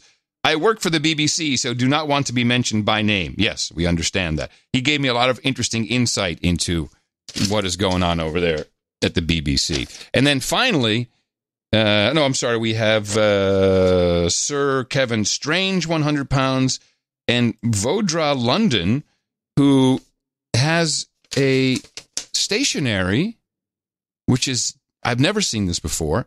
It has a beautiful logo, and at the top, it's the ZAPA. Have you ever heard of this outfit?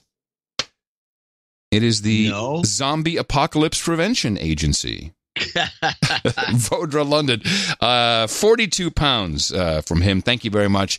And he wants some goat karma. So we have some relationship karma, jobs karma, and goat karma. And again, thank you, everybody who came to the meetup. This was a great one for us personally, for Tina and myself. It was really nice. You've made us feel very welcome, and it was, as I said, the most diverse. And I'm just full of how wonderful it was. Jobs, jobs, jobs, and jobs. Let's vote for jobs. You've got karma. And that's it for execs, our associate executive producers, and our meetup donations. Remember, we'll be doing another show on Sunday. I will be coming to you from Northern Ireland. You can support the show at Dvorak.org/NA. I'm pretty sure you know what's going on here in the UK. That's why you need to propagate. Our formula is this. We go out, we hit people in the mouth.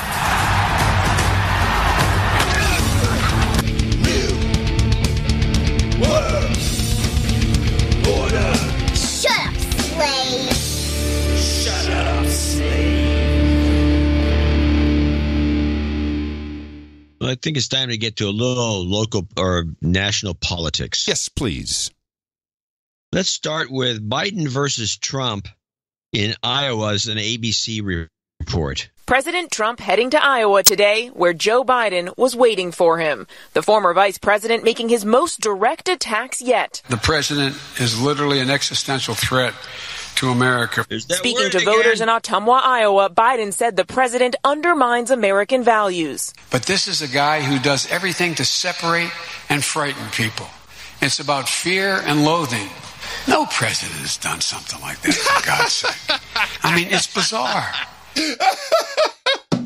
Well, history lesson, or do you just want me to play the whole clip? That's funny. And it's damaging. Biden is eager to look past his Democratic rivals. In just one speech today, he references the president 76 times. Trump is paying close attention. He was someplace in Iowa today, and he said my name so many times that people couldn't stand it anymore. No, don't keep saying it. Sleepy guy. The president taking a page out of his 2016 playbook, attacking the former vice president's stamina and mental fitness. He looks different than he used to. He acts different than he used to. He's even slower than he used to be. I'd rather run against, I think, Biden than anybody. I think he's the weakest mentally. And I like running against people that are weak mentally. Mr. Vice President, why do you think the president says he would rather run against you than anyone else? I don't know. I have no idea. But I'm looking forward to it. Biden is leading in the early polls, but with 23 Democratic candidates to choose from, some Democrats we spoke with today aren't sold yet. He's a person I really respect. I loved him as vice president, but I think he just has too much baggage he's accumulated over the years. Well, as Democrats say, it's time for some new blood in the party. What do you make of that? We need stability. Stability. We need somebody that knows the ropes. Wow. Now, isn't that a great clip? Now, I love the insults. Also, has no one jumped on him for talking about people who are mentally challenged? No, at this point, the media is doing Trump's bidding once again. Again, got it. Yeah. They're taking, because he's outrageous with his comments about Biden being Sleepy Joe. They got that in there. And something's mentally wrong with him. He's slow. They put that in because it's colorful and it livens up the report. But if they're really out to get Trump, they're doing a poor job. They really think they're doing themselves a service. They think they're doing the Democrats a service by pointing out that Trump says these things, not realizing, again, it's a stupidity thing. Yeah. Not realizing that this is the kind of thing that sticks in people's minds. Sleepy Joe, he's mentally incompetent. He's dumber than he used to be. I'm surprised he hasn't brought up taking the top of his head off twice. I don't think he knows. No. I think only people that listen, if he listens to the show, he'd know, but I don't think that many people know about that. Yeah. It would be a perfect follow-on. I mean, they took the top of his head off twice. I mean, how can he be president? Who knows what they put in there? I can write this stuff for him all day long. Maybe it's something he's saving. I'm not sure. But the media is just... And they put these packages together, and it's just, they become hilarious if you listen to them. Yeah, I like it. Now, we had this woman, or CBS did a report on, let's see, what is the CBS one? Because I have I can give you the... Ortiz? I should give you the ISOs I've already pulled. Ortiz? Is that who you're thinking of? No. Ortiz is a baseball player who was shot. Okay. I'm going to just... give you I'm going to do the ISOs. I'm going to play the 3 ISOs that I found. Okay. And then they'll show up in different clips. Okay. Oh, nice. Oh, this is like a treasure hunt. Yes. So this one here is this woman, Lisa Chang, or Lisa, she's a Chinese, kind of Chinese. I don't know, was she Chinese American or Chinese? I can't tell. Mm-hmm. But she's on CBS, and she can't pronounce Putin. Oh. And she's worse than the other one. Putin? The wall girl who used to be on RT who couldn't say Putin. She said Putin. This girl can't even get that out. Listen to this. With Russian President Vladimir Putin later this... Putin? What does she say? She throws it together. Putin that. This was not my clipping her that way. She can't say Putin. Let me hear it again. With Russian President Vladimir Putin later this... Putin, yeah, it's very...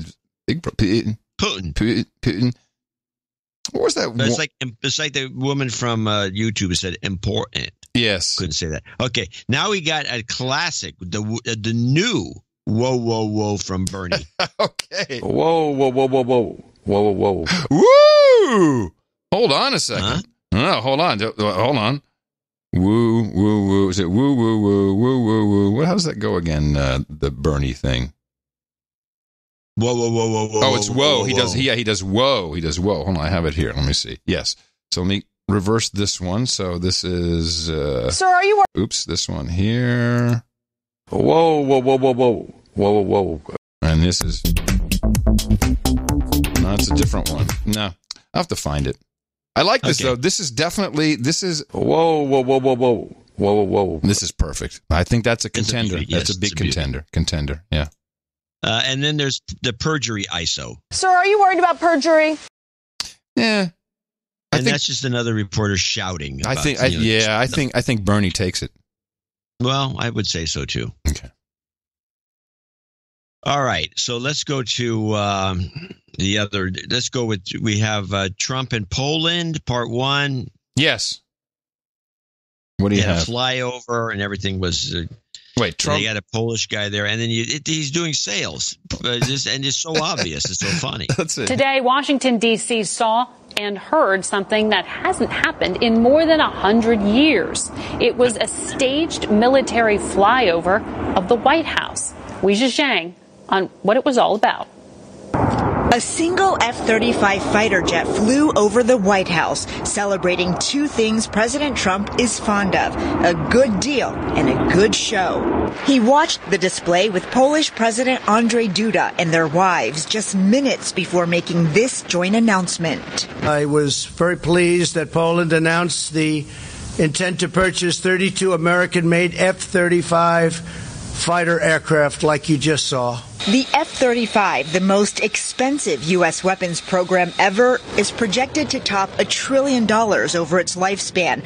An hour of flight time is about $44,000. The defense deal with Warsaw also includes the deployment of 1,000 to 2,000 U.S. troops to Poland, which will cover the costs to support them. We'd be taking them out of Germany or would be moving them from another location. Duda had pushed for more U.S. service members and even suggested setting up a permanent base called Fort Trump.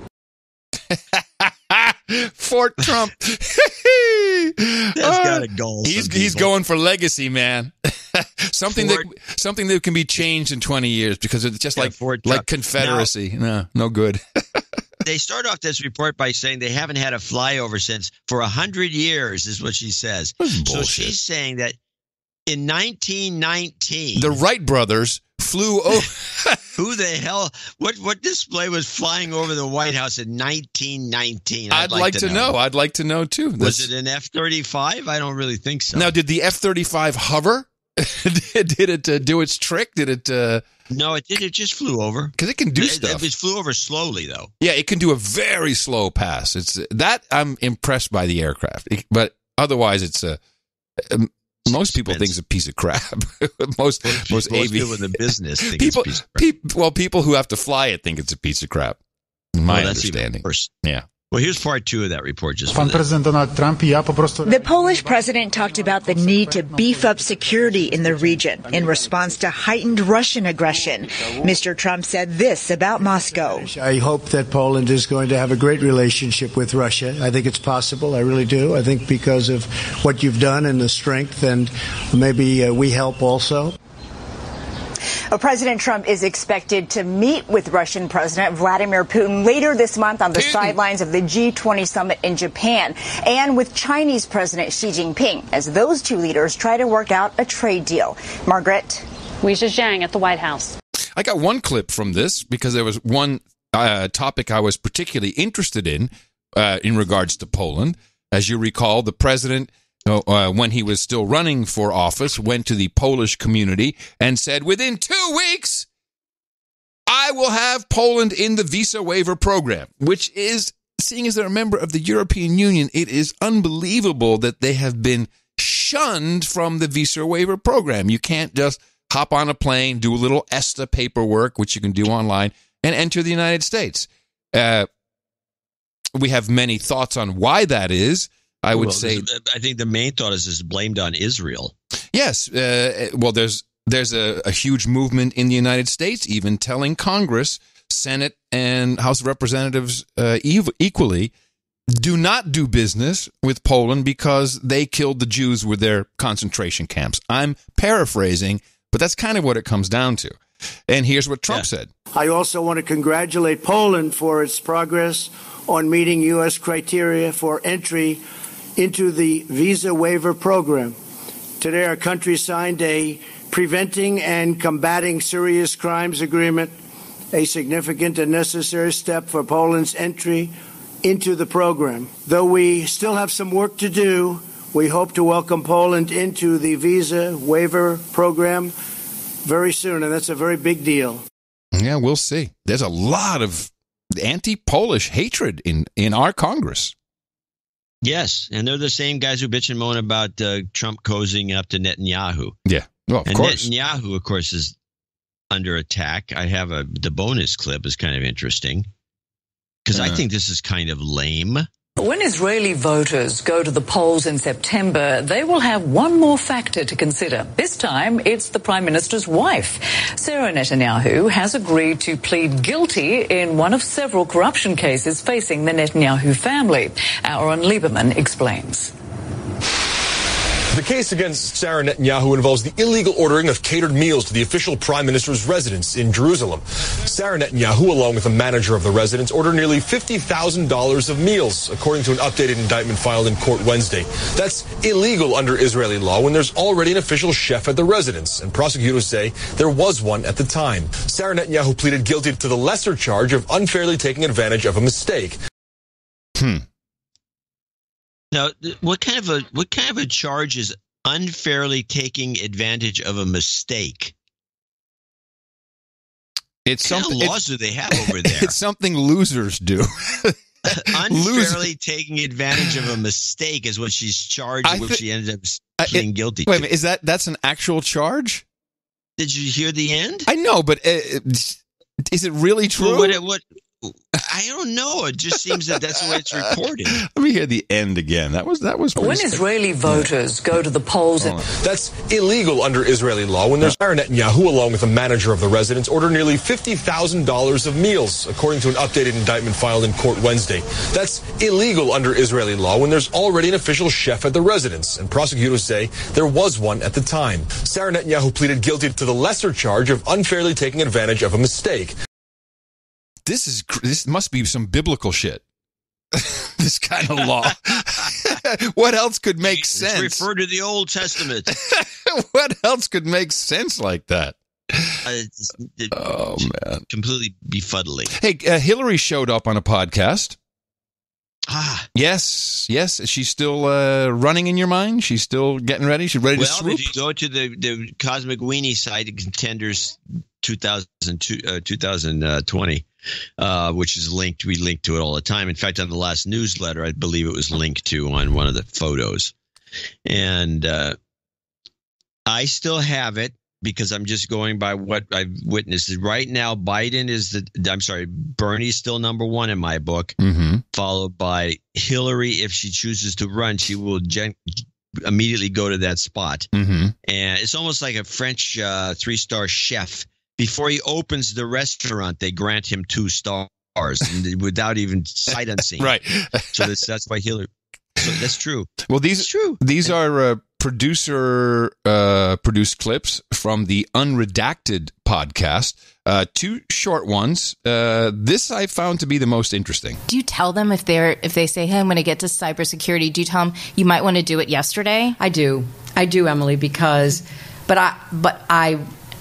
I worry that it's probably too late by the time they come to see me. I would bet that the leading candidates have already been hacked. Wow. This is the biggest crisis. Both their campaign accounts, and if they're in public office and they're enough of a high-profile candidate, their Senate office or their congressional office or their governor's office. Yeah, that's absolutely. a big statement. That's what I believe. And she would be the one to know, considering the political spying that she allegedly did between 2012 and 2016. I have to say allegedly. Second clip is about Clooney. Do you want to hear my crazy idea? Yes, I love crazy ideas. This is a crazy idea, but I think it's brilliant because I came up with it. George Clooney should run for Mitch McConnell's Senate seat. That's a wonderful idea. There's not a chance in whatever that he would do that. I mean, and besides, I think Amal would probably, kill him with the twins and everything going on in their lives. But he'd be great. Kill him? We always knew she was the handler, but you don't have to be that explicit about it, Hill. Oh, crazy. Well, yeah, sounds. I missed it. Yeah. Now, just on the State Department and the spying stuff, and this is our local U.S. politics. So there's an important piece of information that came out about the Steele dossier as it relates to the State Department, and not necessarily. And this is when I believe John Kerry was running the State Department. And it's the first one is about this the Ukrainian guy Kilimnik, I think his name is, who was one of the main reasons I think Manafort went to jail is because he was talking to Kilimnik and was giving Kilimnik the polling results, the secret polling results, and passing on information. Even though Manafort wasn't convicted of any of that stuff, as far as I know, that was really the insinuation. It's like, oh, he was with Klimnik. With Klimnik, it was Russia, ties to Russia, oligarchs, Russia. In a key finding of the Mueller report, Ukrainian businessman Konstantin Kilimnik, who worked for Trump campaign chairman Paul Manafort, is tied to Russian intelligence. But hundreds of pages of government documents, which special counsel Robert Mueller possessed since 2018, describe Kilimnik as a, quote, sensitive intelligence source for the U.S. State Department who informed on Ukrainian and Russian matters. Why Mueller's team omitted that part of the Kilimnik narrative from its report and related court filings is not known, but the revelation of it comes as the accuracy of Mueller's Russia conclusions face increased scrutiny. Solomon continues, quote, the incomplete portrayal of Kilimnik is so important to Mueller's overall narrative that it is raised in the opening of his report. The FBI assesses Kilimnik to have ties to Russian intelligence. Mueller's team wrote on page 6, putting a sinister light on every contact Kilimnik had with Manafort, the former Trump campaign chairman. We got to get these millennials out of the news business. Is this girl on ecstasy or something? Yeah, she sounds stoned. Yeah, as I said, we got to get these kids out of the news business. So along with that goes the next clip, which is Tom Fitton of Judicial Watch, who is apparently living with Sean Hannity now to make sure he's on the air every night. There was more than one dossier. You had the Steele dossier, and it looks like you had a dossier created by Jonathan Weiner at the State Department, using as a source not only Steele, but folks like Sidney Blumenthal, Clinton aide, or Powell, and Cody Shear, who goes back for a long time with the Clinton group. This is just incredible in the sense that everyone's been thinking that it's the Justice Department and the FBI, that's where all the bad activities was taking place. Secretary Pompeo needs to be working with AG Barr as closely as any other agency head in terms of decoding the deep state conspiracy against then candidate Trump and then President Trump. And they were desperate to get this information out to their friendly Democrats on the Hill just before Trump was inaugurated. And it wasn't to help President Trump. It was try to destroy him and undermine him. Oh, everyone who was paying close attention to this all jacked up. Oh, yeah, they're going down. People are going to jail. And I don't think so. I don't think so. I don't think so for a second. This is all great, but no, I really don't think so. But we'll see. You know, there are people much smarter than you and I on the case. Yeah, that's probably true, but it doesn't mean anyone's going to jail. Final political. So there's one big, the big story today. Mm-hmm. The story that I like is the one I'm going to like to talk about a little bit, which is the census report and the question and the scandal.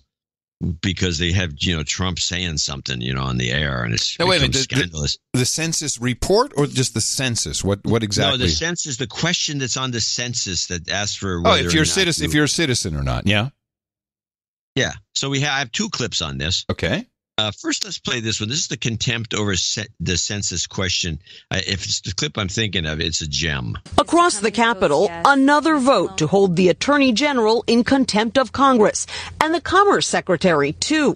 The Democrats who lead the House Oversight Committee said the men had stonewalled efforts to investigate how a controversial new citizenship question ended up in the U.S. Census. It's designed to intimidate and instill fear. The administration retaliated by exerting executive privilege over the census documents Congress wants, as the president defended the new question. I think when you have a census and you're not allowed to talk about whether or not somebody's a citizen or not, that doesn't sound so good to me. The Supreme Court is expected to rule this month on whether the citizenship question can be included in the 2020 census. Experts have warned that the question will discourage some immigrant families from filling out the forms, thereby, Margaret, skewing population data. Okay. All right. That wasn't the clip I wanted, but that clip is fine. It was okay. It sets the background, yeah. Play the clip Contempt. Well, that's the one census. That's the one I just played. You played Contempt? Yeah, Contempt over census question. Yeah. Oh, okay. That's weird. Okay, play the bonus clip then. It says bonus Trump on census. I don't have. Oh, yes, I do. No. Oh, exec privilege. Yes. President Trump spoke about invoking executive privilege. Let's listen. Well, I think that, and I'm not overly involved in that, that's really a legal matter, but I think when you have a census and you're not allowed to talk about whether or not somebody's a citizen or not, that doesn't sound so good to me. Can you imagine you send out a census and you're not allowed to say whether or not a person's an American citizen? In Poland, they'd say they're either Polish or they're not, right? So I don't want to get you into this battle, but it's ridiculous. I think it's totally ridiculous that we would have a census without asking. But the Supreme Court is going to be ruling on it soon. I think when a census goes out, you should find out whether or not, and you have the right to ask whether or not somebody is a citizen of the United States. A controversial decision there because it is not a citizenship poll, it is a population poll, and some critics say that this would dissuade some people from being counted. The issue to him, he actually seems to be condoning the idea of knowing who's a citizen and who is not, even though this information is not supposed to be shared. That's not what someone taking the census would believe if they were filling out that question. Absolutely. It is something that we have not seen before, and that is why the Supreme Court is going to have to decide it. You know, involved or not, he has made his views extremely clear. I thought we had seen this before. I thought it was on the census at one point in history, wasn't it? It may or may not have been, but I'm more interested in this skewed presentation by CNN. I don't know who this woman is. It was Dana Bash. It was the one that she was interviewing, as though she's someone to be interviewed. She's a reporter. It's reporters interviewing reporters. But well, she's deep state. She's married to. She used to be married to some like agency guy. Dana Bash. Yeah, I think so. Could be. Yeah. But she goes on, she makes this comment which sticks in would stick in some people's minds as, first of all, let's talk about the census thing after I bring up at least this one point. Let me read from the United States Constitution, Article 1, Section 2. It states, quote, representatives and direct taxes shall be apportioned among the states according to their respective numbers. The actual enumeration shall be made within 3 years after the first meeting of the Congress of the United States and within every subsequent term of 10 years. Section 2 of the 14th Amendment states, representatives shall be apportioned among the several states according to their respective numbers, counting the whole number of persons in each state, excluding Indians not taxed. That's it. And so she says it's not a citizen poll. It's not a poll. She says it's not a poll at all. She says it's not a citizen poll. It's a population poll. It's not a poll. It's a count. But when she says that, I want to read from the first page of the Census Bureau's website. The first census counted the population and provided information on population by county. In 1790, the census also categorized white males by age. Those under 16 and those age 16 and older. That's by race. That's race. Hello, race. That's not a part of the Constitution. Well, it was a white male, yes. And it's not a white male poll. It's a population poll. Oh, but nobody said that. Over the years, Congress has authorized additional questions, enabling us to better understand the nation's inhabitants and their activities and needs. In fact, one of the nation's founders, James Madison, suggested that the census takers ask additional questions that would help lawmakers better understand the needs of the nation. Wait a minute. It's just a population poll. And it goes on with all the examples that they started asking about how many children were born, but to a specific woman, how many Hispanics there are, the growth of the Hispanic population. Computer usage apparently has gotten into the poll. The census itself. But so this is disingenuous to say it's not a citizen poll. It's a population poll. Well, it's not a poll. But all of this is bullshit. The only thing that needs to be done is enumeration, counting. It's only count. Everything else that has been put in and has been used before, after this was in the Constitution is outside of the scope. It should be you shouldn't even have to say how many people live in my house. Everyone should go out. We count everybody and go home. That's it. Yeah, they gave that ended about 1810. Well, of course it did. Okay, I'm just saying. But if you're going to ask a bunch of questions, I don't think that the citizenship question's out of the ordinary.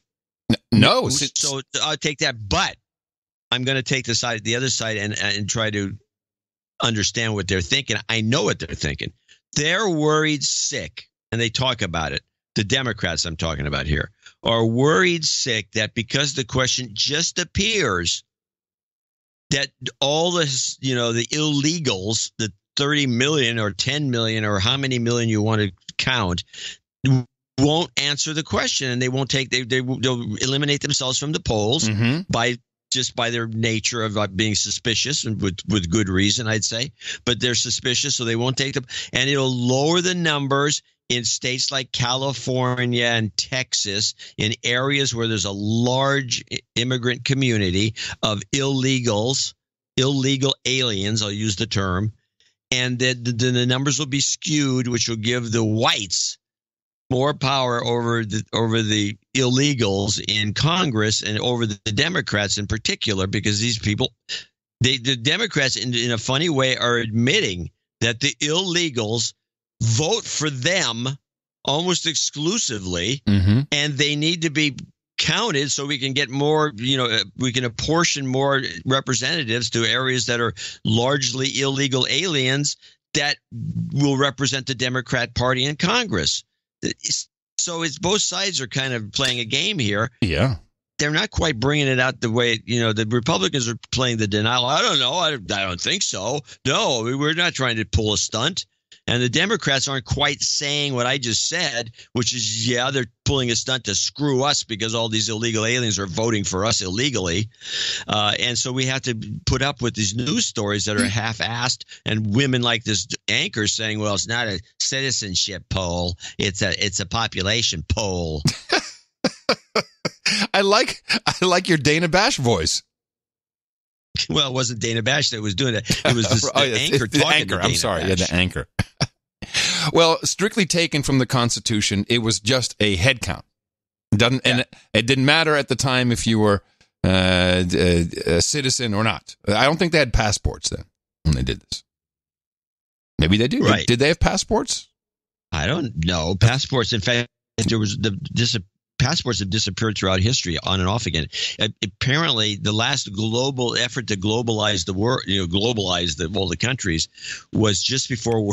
This is a bad story. I mean, I've researched it somewhat, but just before World War I, the passport situation Schengen was like really the thing, because we were globalizing, going to be going great, and global trade was way up, and the numbers looked good.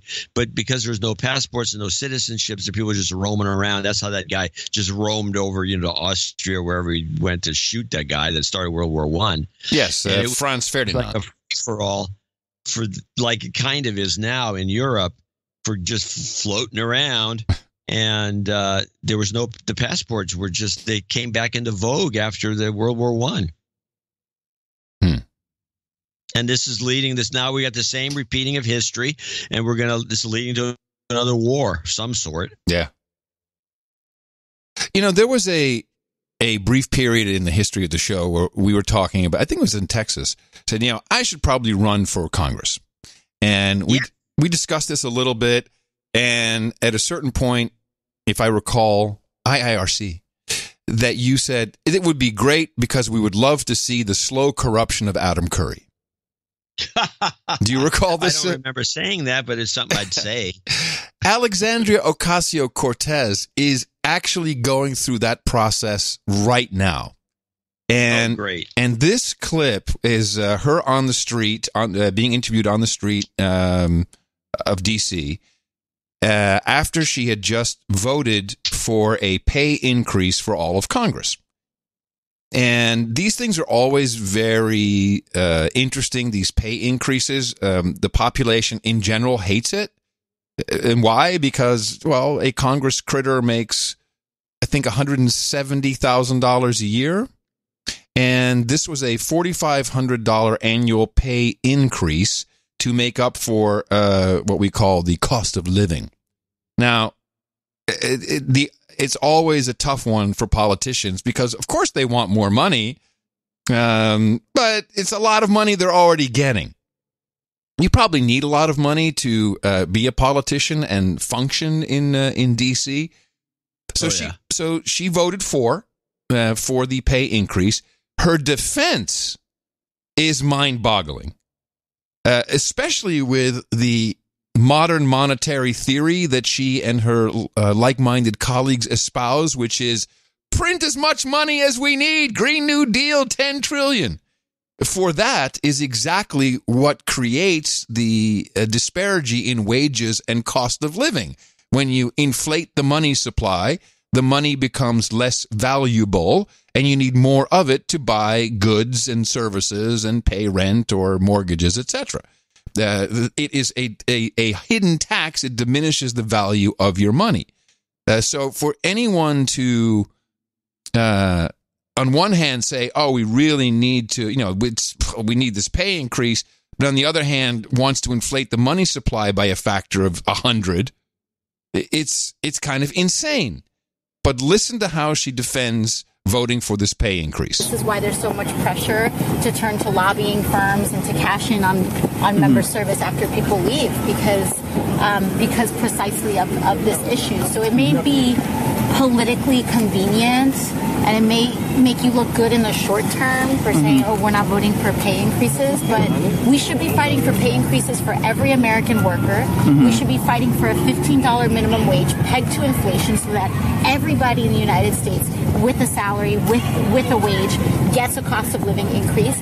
Members of Congress, retail workers, everybody should get cost of living increases to accommodate for the changes in our economy. And then when we don't do that, it only increases the pressure on members to exploit loopholes, like insider trading loopholes, to make it on the back end. So, do you think there's a tendency? Now, she's going to say this again, but I just want you to understand what she said.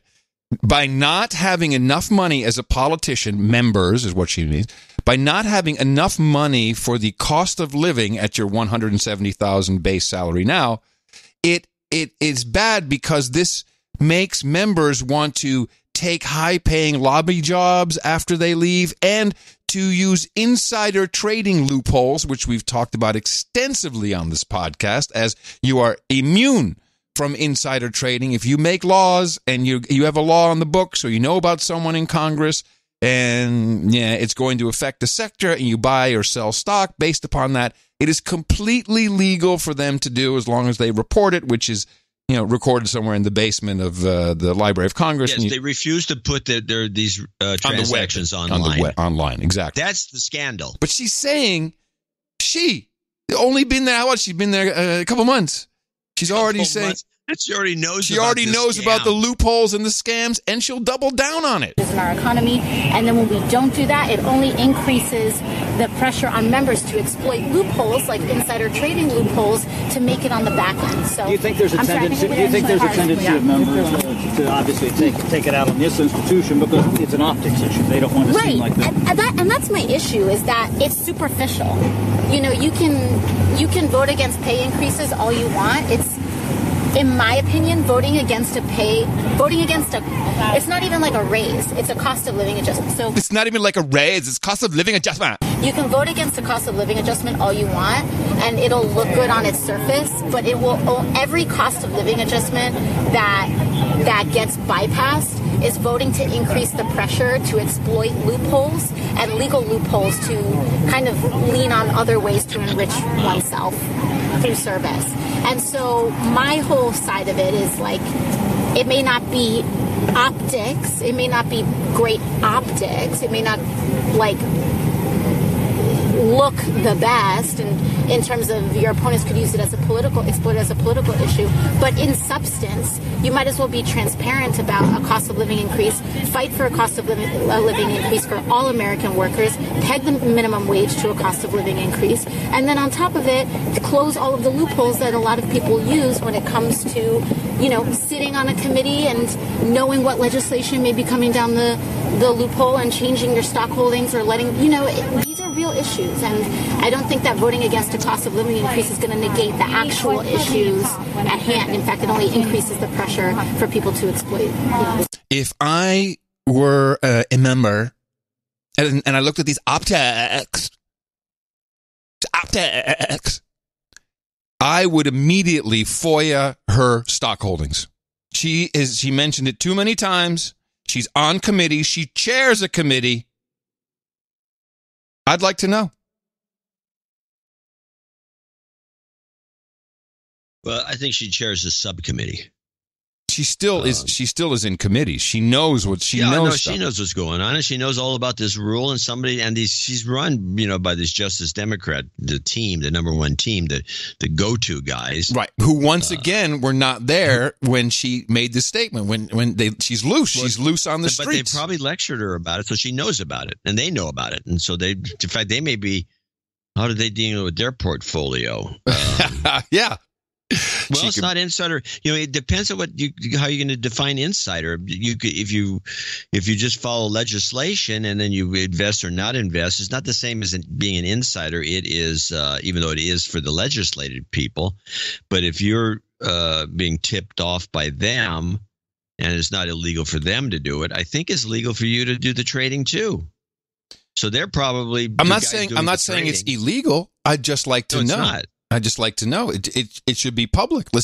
She mentioned it. That's the problem. She mentioned it. Let's find out about it. Well, you can go into the archives and you can get it, but someone has to go and do the work. You have to go into Washington, D.C. and then go down and do that.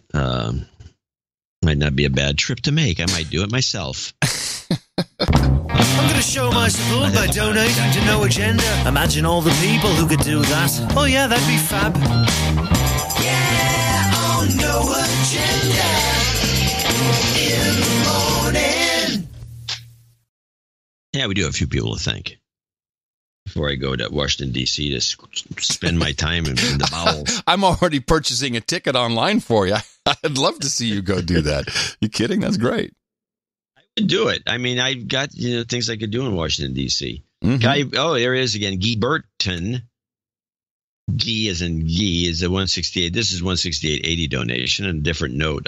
By the way, so one of the things about today's show, we mentioned Father's Day in the newsletter. So Adam is going to read alongside as I go through these, and we have a Father's Day call out, and we have a few of them. Yeah. I want to mention the dad. I said I would. Yeah. And it was an open-ended donation that you could donate any amount and then say hello to dad. Yeah, you do not have to do Guy because I did him in the meetup notes. We read that one, so you can go straight to Sir Herb Lamb. Same note? Yeah, I read the same note. That's the one I read. Oh, okay. Yeah. Sir Herb Lamb follows him up with $160.16. And he is going to, he's going to be an Earl. We should put him on the upgrade list. Oh, let me see. Is he on the list? I don't know if I saw him there. Let me check. I'd like to change my title from Viscount of Georgia to Earl of Georgia and such. Okay. Yes, this was not on the list, so I will add this title change. And he has a Father's Day double boob donation, I think is what this is. 808 plus 808 for Father's Day. Yeah. And it is Sir Herb Lamb becomes Earl. Okay. No call out, but maybe it's for himself. Double set of boobs. Yes. Sir Sean in Moyock, North Carolina, $100. Kevin McLean, $100. Now, yes. We do have a report. We have finally. I've asked for reports. Kevin McLean is going to report in from the Al Dhafar region of Abu Dhabi. Okay, hold on a second. Well, we need. Do we have new report sound effect or something? Let me see. Use the thunder. Here we go. We have an update. Okay, here it is. Report from Al Dhafar region of Abu Dhabi. It's hot and there's a lot of sand. Yay! Thank you for that report. It's a report. Yep, it's a report. Kevin McLean, $100. Rob Van Dyke, $100. Alexander Sulzberger, 8008. Boob. Which I would think would be a bunch of Father's Day donations. I'm going to encourage people to. Sunday show is Father's Day. Donate 8008 and Father's Day. It's a great idea. Paul Webb, if I do say so myself, $75. Happy Father's Day to my dad, Chris Webb, who overcame a heart transplant last year. Happy Father's Day to John and Adam. Gutted I missed the London meetup. Sir Paul from Twickenham. We're gutted as well, Paul, but thank you very much. Anonymous, $75. That was in honor of D-Day, I guess. He said, yeah, thank you. He wants people to read IBM and the Holocaust by Edwin Black. That's your buddy, isn't it? Want to read. Holy cow. Isn't that your friend? Oh, yeah, he's an old friend of mine. Yeah, it's a good read. He's a great investigative writer. He's done stuff that is jaw-dropping. I don't see him anymore. I don't know. I should track him down. Well, he'd be a good interview. There you go. Daniel Walraven, 75. I think it's Scott McClellan. It's Walraven. Walraven. He's Dutch. Walraven, yes. Walraven. Mm-hmm. Scott McClary, 69. Long-time boner, first-time donor. Could I get a de-douching and a surgery karma for my father? De-douching now, karma later, of course. You've been de-douched. Not a problem. Matthew Mungan, 69. Sir Phenom in Appleton, Wisconsin, 6204. I need some condo renting. Karma will put that at the end. Christopher Dechter, 5678. Gavin Haberfeld, 5151. No, not mentioned there. Benjamin Doolin, 51. Robert Deck. And now the following people were $50 donors. We didn't get a lot of donations. Robert, except for, luckily we had the meetup. Yeah. Robert Dackney in Fairfax, Virginia. John Ferris in Liberal, Kansas. Thomas Burke, 50 in parts unknown. R.A. Eichelboom in London. Was he at the meetup? Don't know. Kimberly Redmond in Toronto, Ontario. Robert Bruckner. Kevin Silverman in Severn, Maryland. Robert Kerbach in Essexville, Michigan. Heather Rodriguez in Stockton, California.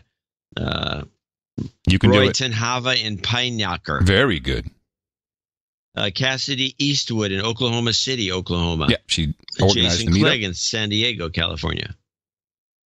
Mark Johnson in Aurora, Colorado. Brandon Savoy in Port Orchard, Washington. And last, Robert Weber of Lake Forest, California. And Dame Patricia Worthington in Miami, Florida. Let me go down the list and just see if there's any call-outs for anyone. I do have a follow-on note from Dame Lisa. You remember her from the last show? Was an Insta Dame, and she works for LibertyNation.com. And she did have a follow-up, which I thought was good to share, unless you have anything else. Any call-outs there? That's it? What you got? I've not seen anything. She says, LibertyNation.com poll, fittingly, while flying across the country. Not sure everyone was happy when okay. I first heard your response to the LibertyNation.com poll, fittingly, while flying across the country. I'm not sure everyone was happy when I burst into loud, spontaneous laughter while listening to the show. You two are a riot. A few itsy-bitsy items to clean up. I am not number 2 at Liberty Nation. I am editor-in-chief. I am number 1. Who said she was number 2? I did. I said she's the number 1 and number 2 because I think she didn't found the company. But you consider Adam would be the type that would always consider a founder number 1. Yes, I don't know what I'm talking about. Yes, so she is the big Kahuna, editor in chief. I will tell you for certain we did not step on the poll. I double checked this with Mark Angelides, I think it is, managing editor at Liberty Nation. He did say his feelings are a bit hurt, though, because he actually does listen to No Agenda in the UK. And when one of you, that would be me, said the author of the article, who was Mark, only listened to 5 minutes, he got a bit miffed. Did he go to the meetup? My point exactly. Let me see. Personally, I hope you guys kiss and make up. Perhaps play him a karma jingle. That might do the trick. I tried to get him to go to the meetup, but he was just in London covering the anti-Trump chlorinated chicken protests. Oh, I don't know. Well, okay. Well, anyway. Oh, he's not in London. That's interesting. He's in the UK. He's not in London. Yeah, they're bitching, or not just in London, but around the world. They're bitching about us shipping our chickens. Yes, all over chlorinated the place. We drop them in it's not chlorinated. It's a chlorine bath that the chickens go through to kill salmonella and make the chickens, and this stuff burns. Well, it's a slogan here. No, it's a Brexit slogan. That's why it's being used here. They just say, "Oh yeah, you want chlorinated chicken." You hear it every 10 minutes in the media in the UK.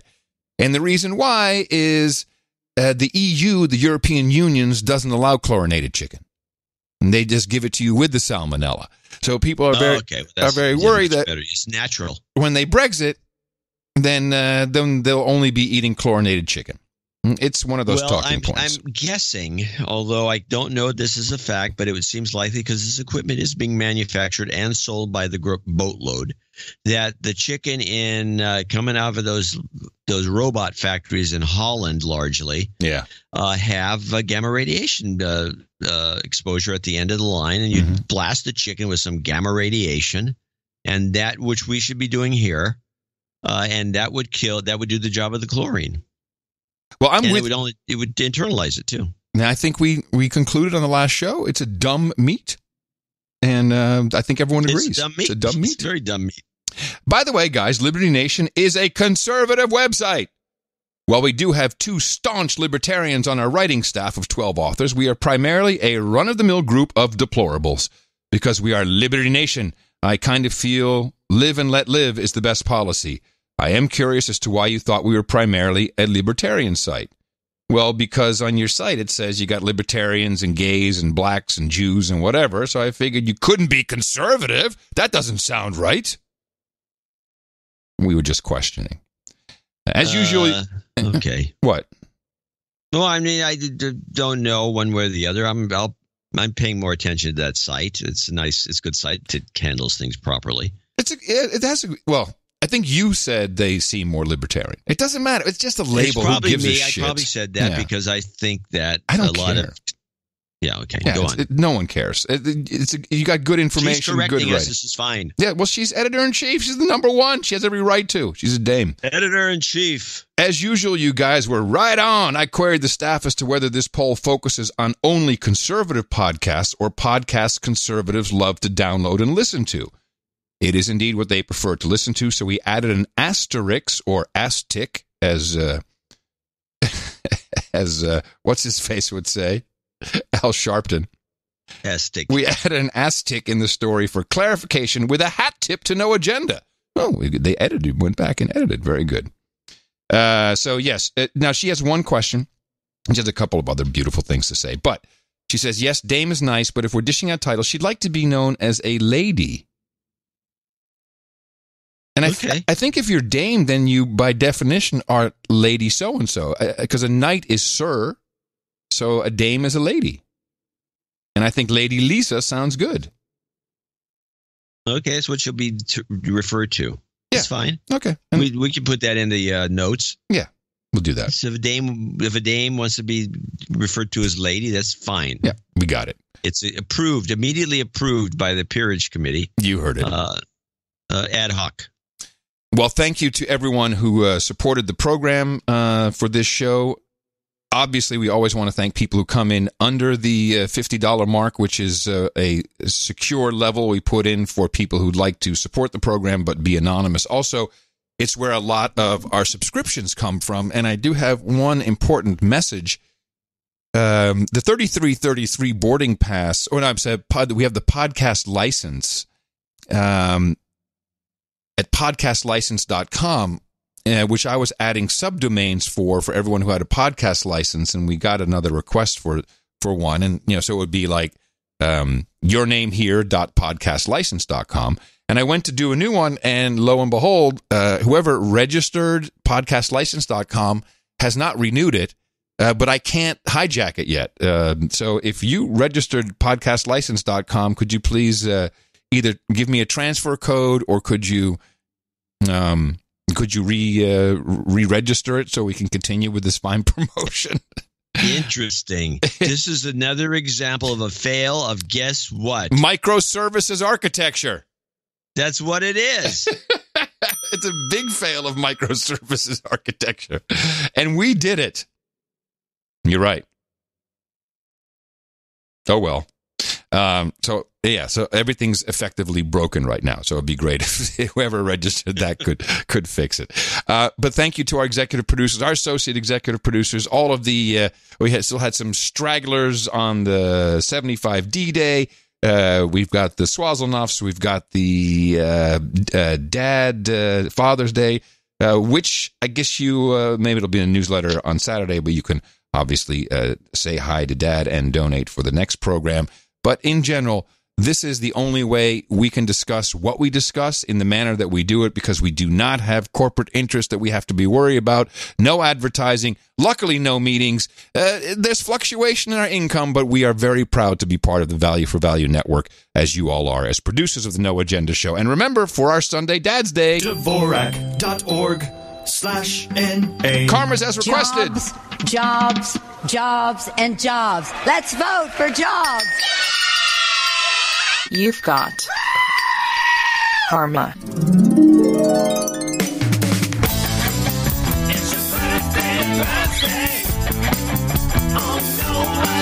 Oh, this is going to be pretty short and sweet and easy to do. Today is June 13th, 2019. Here's our birthday list. Only two. Nick Foster turns 24 tomorrow, and Jason and Emilio say happy birthday to Mom Mary. Happy birthday from everybody here at the best podcast in the universe.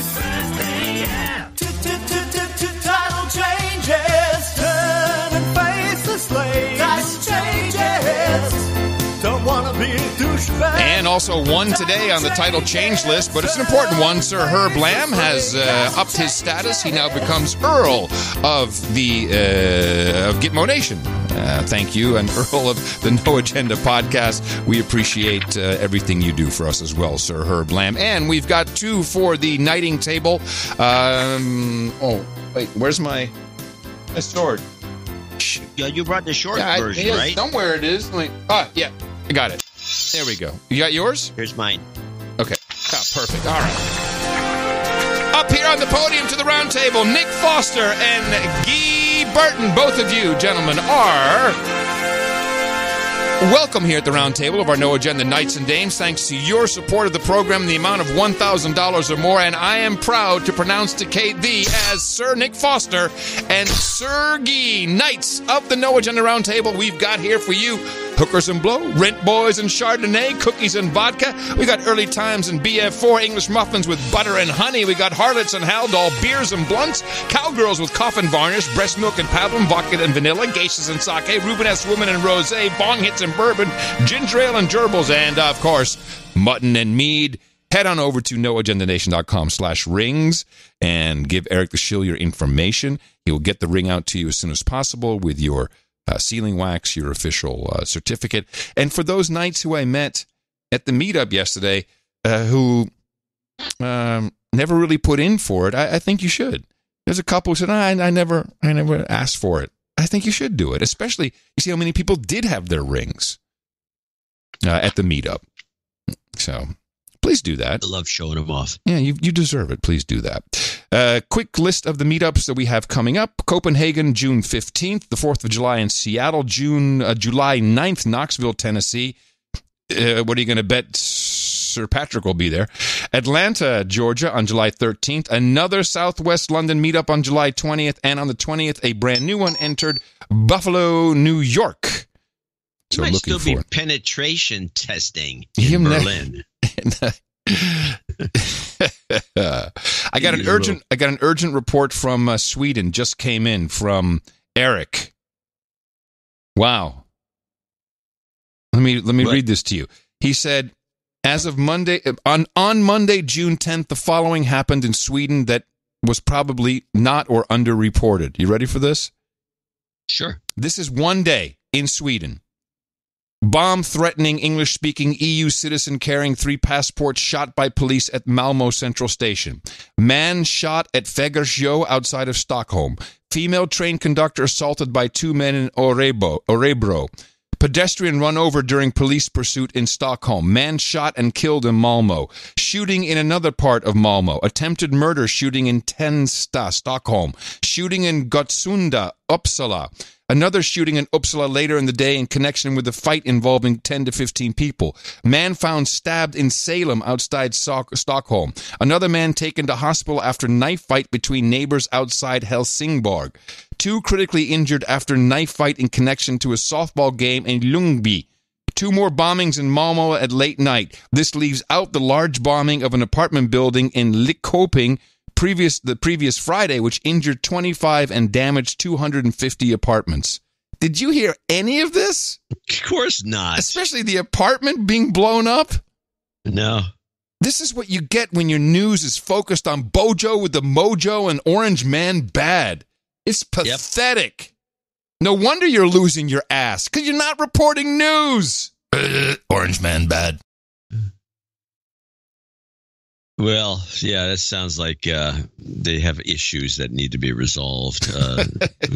Societal-based issues, egalitarian problems. Yes. Well, the one piece of news that I thought was very important that's why I sent the bonus clips off, which is this, which happened just as the show is being produced and needed to be discussed a little bit, which is the two ships being attacked, variously reported as by torpedoes. Then it was shells, and nobody really has gotten the story straight. It'll be straightened out after the show's done. But and by the way, this reflects almost to a T the kind of stuff that was in the short 13 episode season of Rubicon. We're following a developing story out of the Gulf of Oman. The U.S. Navy says it's responding to reports of attacks on shipping vessels there. A statement goes on to say that U.S. naval forces in the region received 2 separate distress calls this morning, local time. It adds that ships in the area are rendering assistance. The news is sending oil prices up sharply. U.S. crude prices surged as much as 4% as details of the reports first emerged. They're currently up more than 2%. As you can see. CNN international diplomatic editor Nick Robertson following developments from here in London. But first I want to go to Gul Tazuz. She's in Abu Dhabi. Gul, what do we know right now in terms of confirmed detail? Well, it's a developing story, but at this point we know that an incident took place on 2 shipping vessels in the Gulf of Oman. And in that particular, in these incidents, we know that 1 oil tanker was involved and a vessel carrying chemical products was involved. The company that owns the chemical product shipping company, that vessel, says that their ship was attacked twice with some sort of shell. We know at this point that 44 people, crew members of those 2 ships, have been rescued by the Iranian Navy. Okay. Yeah. What's your assessment of the sitch? Something's... I know you'd like that. What's the sitch, Kim Impossible? I don't know. I think it could be a... How about this? I don't know. I have no idea. How about market pirates? How about market manipulation? Navy doing this. How about market manipulation? Market manipulation is part of it. That's the reference to Rubicon. Yes, and the oil price was already going down way too low, uncomfortable. We can't have any of that. Yeah, so let's shoot a ship full of oil. Or maybe we'll just say the ship. Have we seen video? Have we seen any crap? Yeah, have we bull crap like the Gulf of Tonkin? That was a classic. People should look into that. We'll have to see. You want to read something funny? We'll have to see. I mean, I like, going back in time. I do have a clip from 2010, which I ran into a cache of old archived material from the recorders that I used back in 2010. And I said, what's on here? And it's just I had to re-edit them and to produce them. But I got a kick out of this one because I don't know that NBC at Rockefeller Center they have a store. Yeah. And I don't know that they sell Donald Trump memorabilia. But apparently in 2010, according to O'Reilly, who ridiculed this when he had a TV show, this O'Reilly, it says 1010, by the way. According to O'Reilly, this was in 2010. This is what they were doing. NBC News continues to support the president just about every way. At their headquarters in Manhattan, the NBC store is selling Obama merchandise. Dolls, shirts, mugs. You can get them all at the NBC store. Didn't see any Sarah Palin stuff there. I didn't see Bold Fresh, but they may have been sold out. It's the Obama fetish from back then. It was great. It was good times. Everyone loved him. We were feeling good. It was hope and change. It was fabulous. Hope and change. Hope and change. Have you? I ended up with no hope and a pocket full of change. I recommended you watch this Fleabag on. I think it's on Netflix. The series. Have you watched this Fleabag? Yeah. So I've watched a couple episodes. So I think it's the first episode. Just because we're talking about Obama, and I thought it was very realistic. she's lying in bed with her boyfriend, and they're basically breaking up, or no, they just had sex, and he's done, and she was clearly not done. He rolls over, goes to sleep, and she's watching Obama and masturbating to Obama. What president did anyone do that to but Obama? I can't think any other president. Clinton. Particularly white women. Nah. Clinton, but they were forced. Oh, you're the worst. Paul is back in town. Paul is back in town.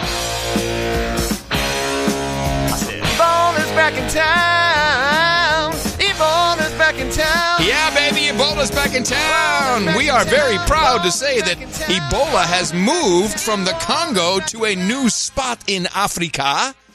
And my predictions always are, when Ebola shows up, that the military is on the way. Child was detected by the health workers at Kagando Hospital with signs and symptoms of Ebola and immediately transferred and isolated at Bwera Hospital Ebola Treatment Unit for further management. A blood sample was drawn and sent for testing at Uganda Virus Research Institute very early on the morning of June 11th. And the sample tested positive for Ebola. All the other Congolese family members have been identified and are in isolation at Bwera Hospital. As of Wednesday afternoon, the World Health Organization said 2 new cases of Ebola has been confirmed. The Ministry of Health, the World Organization, and the Center for Disease Control have dispatched a rapid response team to Kasese to support the teams who are on the ground to continue with the various activities, including contact tracing and case management. The Ministry of Health, WHO and CDC will undertake ring vaccination of contacts to the case and other non-vaccinated frontline health workers, as well as other workers beginning 14th June 2019. So this ring vaccination is what really caught my ear on this. Apparently there is now, first of all, this is 30 kilometers from Kampala in Uganda. This is a big deal. This is now not just some little place where we're mining up in the Congo. Kampala, this is where big terrorist attacks take place. This is a lot of things happen in Uganda. And we've sent CDC, which, as we know, has its roots in military.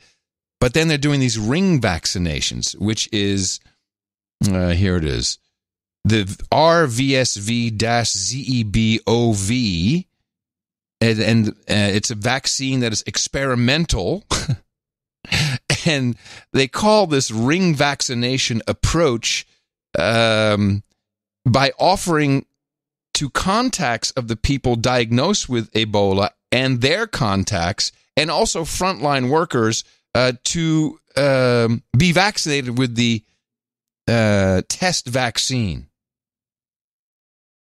So I don't know what the plan is on this, but I think... Hold on. Isn't there a legitimately tested already vaccine for Ebola that they were shooting people up with in the Congo? This is the same one, but it's not legitimately tested. I thought it was. Same thing, ring testing, which, let me see if I have... Well, I'm unfamiliar with this. Well, it's a way of saying we're going to test this shit on you. Only we make it sound cool by saying ring. Okay, whatever. I don't know. I mean, it makes sense they're going to use the African population to just test random vaccines on. Well, this is what we've always been told, is that this takes place, and here it is, as far as I can tell. And I mean, you make it sound great, and and they have some kid who died, and I guess that he had Ebola. I don't know, but this is a development that is it takes it out of the Congo and DRC and puts it straight into, or right into Kampala, where I lived when I was a kid.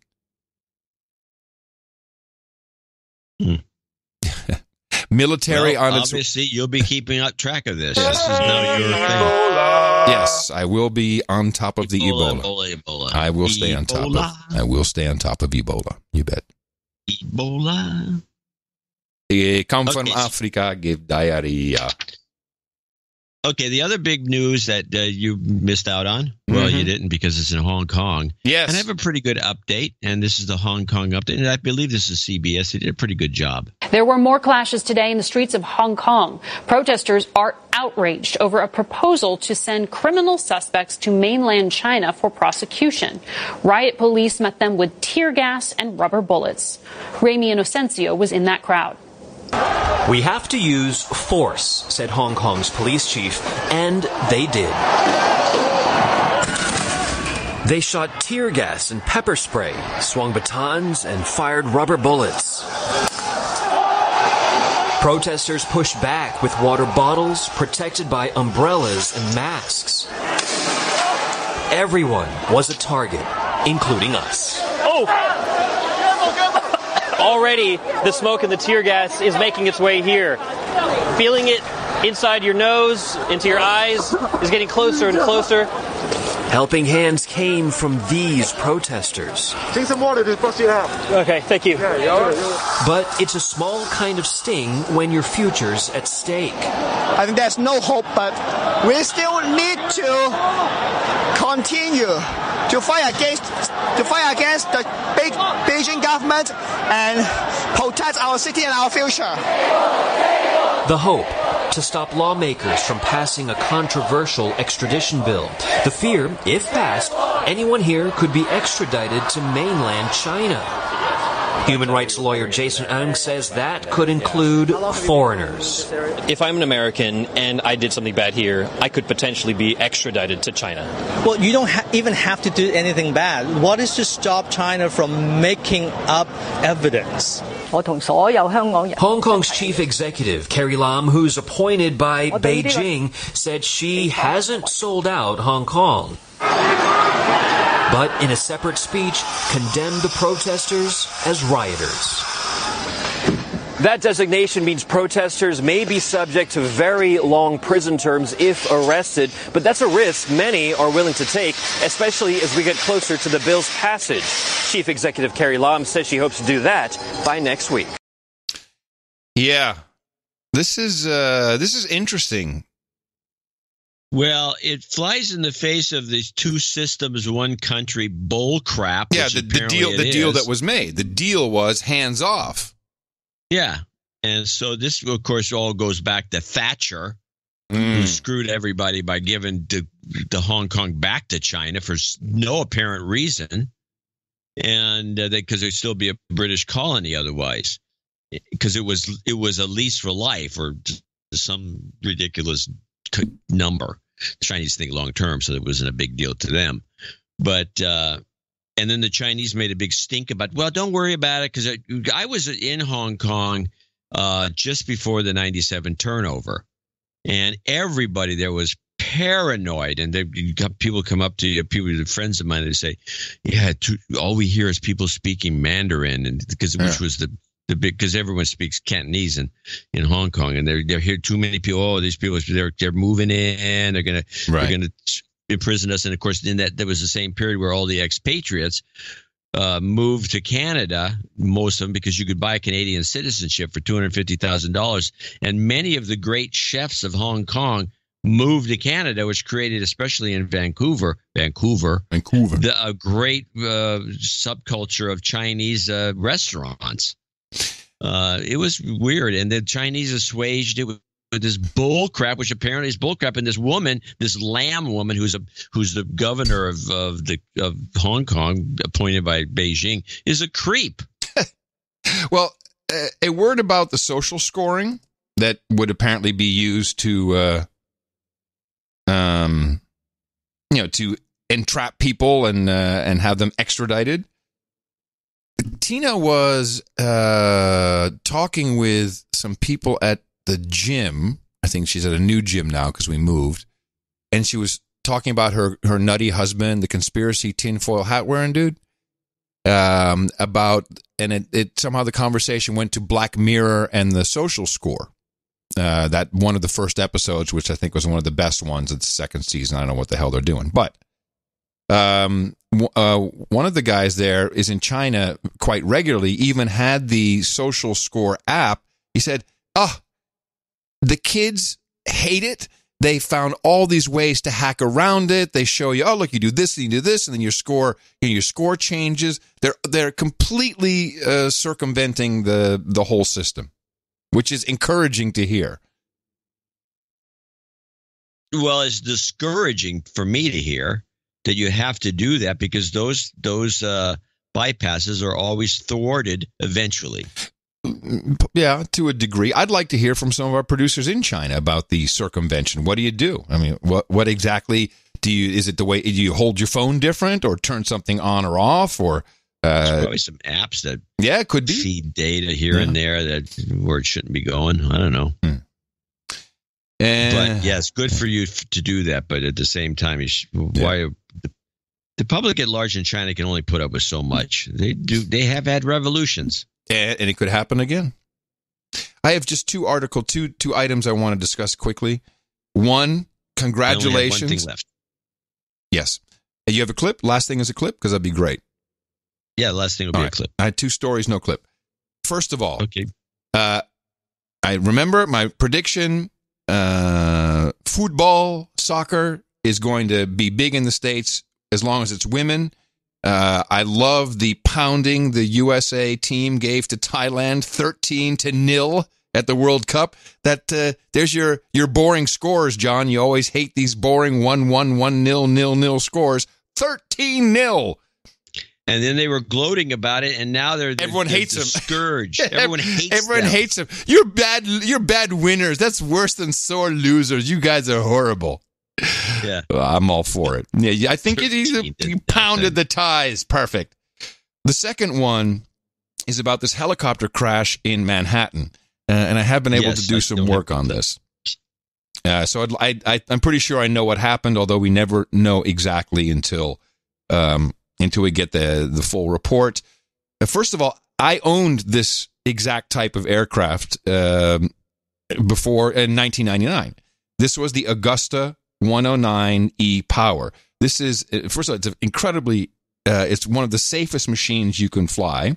It's a twin turbine engine. It can do single pilot IFR, which means you can fly in any conditions, just like, well, not at the altitude, but just like any airline aircraft on, essentially your on instruments. You have to be certified. This pilot, although he was an experienced pilot, was not certified IFR. So you can't fly in instrument flying rules conditions. Now, I'm not certified on helicopter for IFR, but I have had the training. And here's what happens when you are flying in what we call whiteout conditions, which is what he was in. The ceiling was 700 feet, but when you're even 200 feet below that, it looks very different in the air than from the ground. You probably saw the video of the helicopter flying, quote, erratically. You actually can't see where you are in those kinds of conditions. And when you're flying a helicopter, you're not instrument rated, and you don't know how to use the instruments, you will be upside down within 30 seconds. You get vertigo, and it's a very, very dangerous situation. This guy tried to make it back. He wanted to, what we call scud running, to kind of skirt underneath the ceiling. And I think he got up there and immediately he got disoriented. That's what we saw on that video. And unfortunately, he crashed into the building. It's that simple. And it's a day wrecker for him and for everybody else involved. But it was a typical, very typical case of pilot error, which is what most of these accidents are. And he never should have taken off. It was just a big mistake. So that's all there is to it. Everything else you heard is bullcrap. That would make sense. Yeah. All right. Well, the last clip, this was kind of a newsy thing, and it was done. Somebody did a deep fake on Zuckerberg. I have not seen it. Was it any good? Yes. It was not very long because I think it's 23 seconds. I get the whole clip here. I have the voice. It's 17 seconds. It takes a lot of work to make one of these. And it has Zuckerberg sitting there, looks just like Zuckerberg. It's based on Zuckerberg. Mm-hmm. And then they have a voice which doesn't sound quite like Zuckerberg, but it sounds enough. It's not, Zuckerberg kind of swallows when he talks swallows what he says. I can't even do the imitation. Yeah. But he does it a little bit. Gates does it. A lot of these guys do that. And so it sounds more like a very clear Zuckerberg. And it's not that interesting, but I do have the clip. But I do want to say that I believe, and Zuckerberg did, the Facebook said, they're not, big news was they're not taking it off Instagram, this fake. And that was because they refused to take off to Nancy Pelosi. Sure. And so they said, look, we kept ours on, too. It's just the way we are. And so they didn't take it off. And they shouldn't have taken it off because it's so funny. But here is what it sounds like. Imagine this for a second. One man with total control of billions of people's stolen data. All their secrets, their lives, their futures. I owe it all to Spectre. Spectre showed me that whoever controls the data controls the future. Okay, hold on a second. That sounded nothing like Zuckerberg. That's the worst fake I've ever heard. No, not even.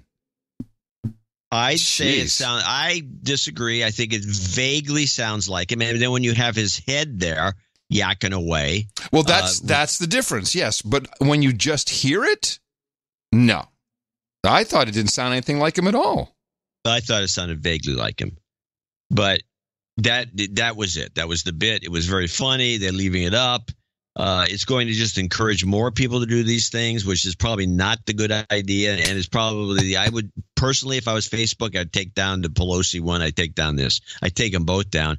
Exactly why they didn't is because, these guys are reactive. They're all the conservatives bitching and okay, but hold on. Taking our stuff down. Why do you? And they're just doing stuff stupidly. They should take both these things down. They stink, and the problem I have with them is not that they're political one way or the other, or just nutty.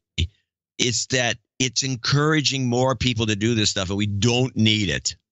Well, was this the synthesized voice that did this deep fake? Was that like the one they did with Joe Rogan? Is that the same company that put this together? I have no idea. I didn't dig into it. Well, all I'm saying is just like when we listen to audio only of a television show, that's when you hear the bad acting. I have not seen this deep fake video. I was not seeing Zuckerberg's face, only what was burned into my head from seeing him on television. Yeah, no, it did not sound like him. Just didn't. Well, it's the same thing. You're right. When we do the video clips of some TV show, and then we just use the audio of the acting, it's terrible, and you just start noticing it. Yeah. And that's probably I had the disadvantage of seeing the thing with his face, and so I'm looking to hear him more than you are. Right. And I did. I hear a little bit of him in there. Little bit. Even though it's fake. Yeah. But yeah, you're right. I'm not going to deny that, and it's not. And I never said it was great. Oh no, the face part is. No, because I've read about this. I've not seen it or heard it, and I'm just like, oh, really? This is what everyone's all jacked about? It's no good. Yeah, exactly. It's just no good. I knew you wouldn't have it because you were floating around, and so I thought I'd just play it for you. And it's only 17 seconds long. Yeah. Well, everybody, we're going to, we've gone long, speaking of long, so we're going to shut it down for now, but we'll return on Sunday, Father's Day. Remember, your dad at Dvorak.org/NA. Support the value for value model. I'll be coming to you from a castle in Northern Ireland. Ooh! Yes. And we'll have more EU reports, cold. Possibly. Yes, it's going to be cold. They have central heating in that castle? Yeah, I hope so. Stay tuned on NoAgendaStream.com for another episode of Nick the Rat, and thanks to Jesse Coy Nelson, Sir Seat Sitter, and Abel Kirby for the end-of-show mixes. Coming to you from the capital of Gitmo Nation, East London in the UK. In the morning, everybody, I'm Adam Curry. And from Northern Silicon Valley, where I'm still watching the double-decker buses. I think I saw 4 during the show. I'm John C. Dvorak. We return on Sunday right here on No Agenda. Until then, adios, mofos, and such.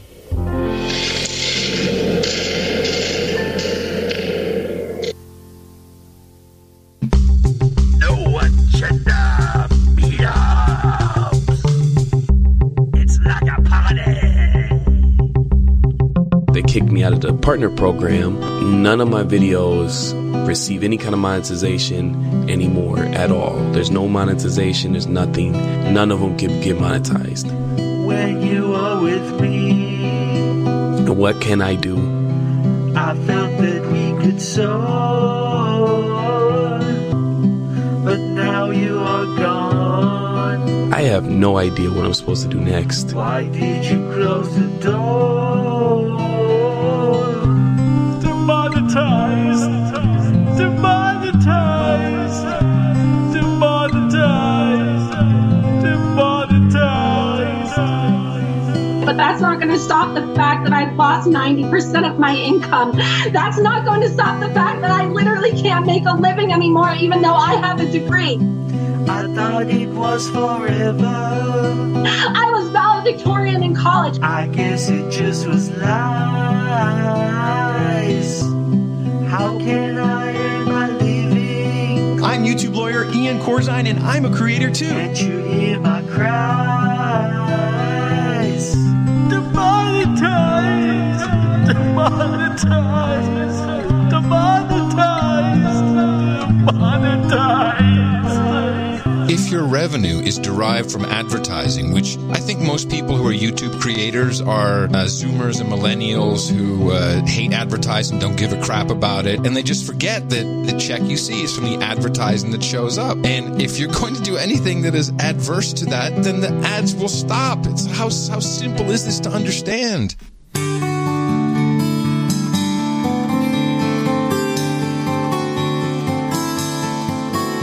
All this carbon tax just wasn't enough. All this climate change is getting rough. I'd hate to see the whole planet die. There's a climate crisis.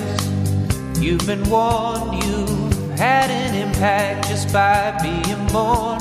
If we don't fix this, I think I'm going to cry. So pay more to save planet. Tell Al Gore you're sorry for not believing him when he first told you so. 'Cause I'm leaving on the broad plain, gonna save the environment, gonna let my virtue show.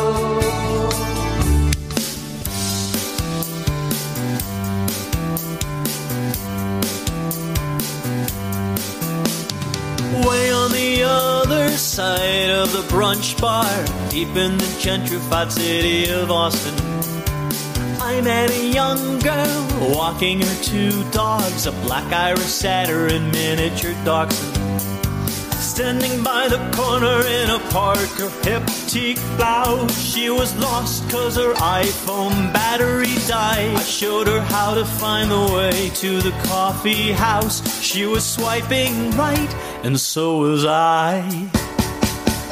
She's a millennial, I fell in love with her. She took a scooter to the doggy daycare. I found her on Insta, she posted pressed memes. I liked all her pictures so she'd know that I care. I called an Uber and I put in my 12-gauge plugs. I picked her up at a park full of tents and trams. She had a shopping cart full of stuff. I said, wait, you're homeless? She said, yeah, I guess I am.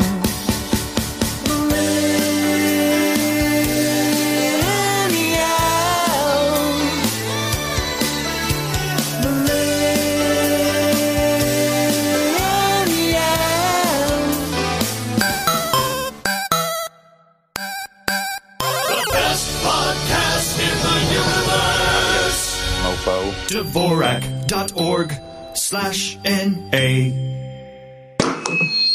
Whoa, whoa, whoa, whoa, whoa. Whoa, whoa, whoa.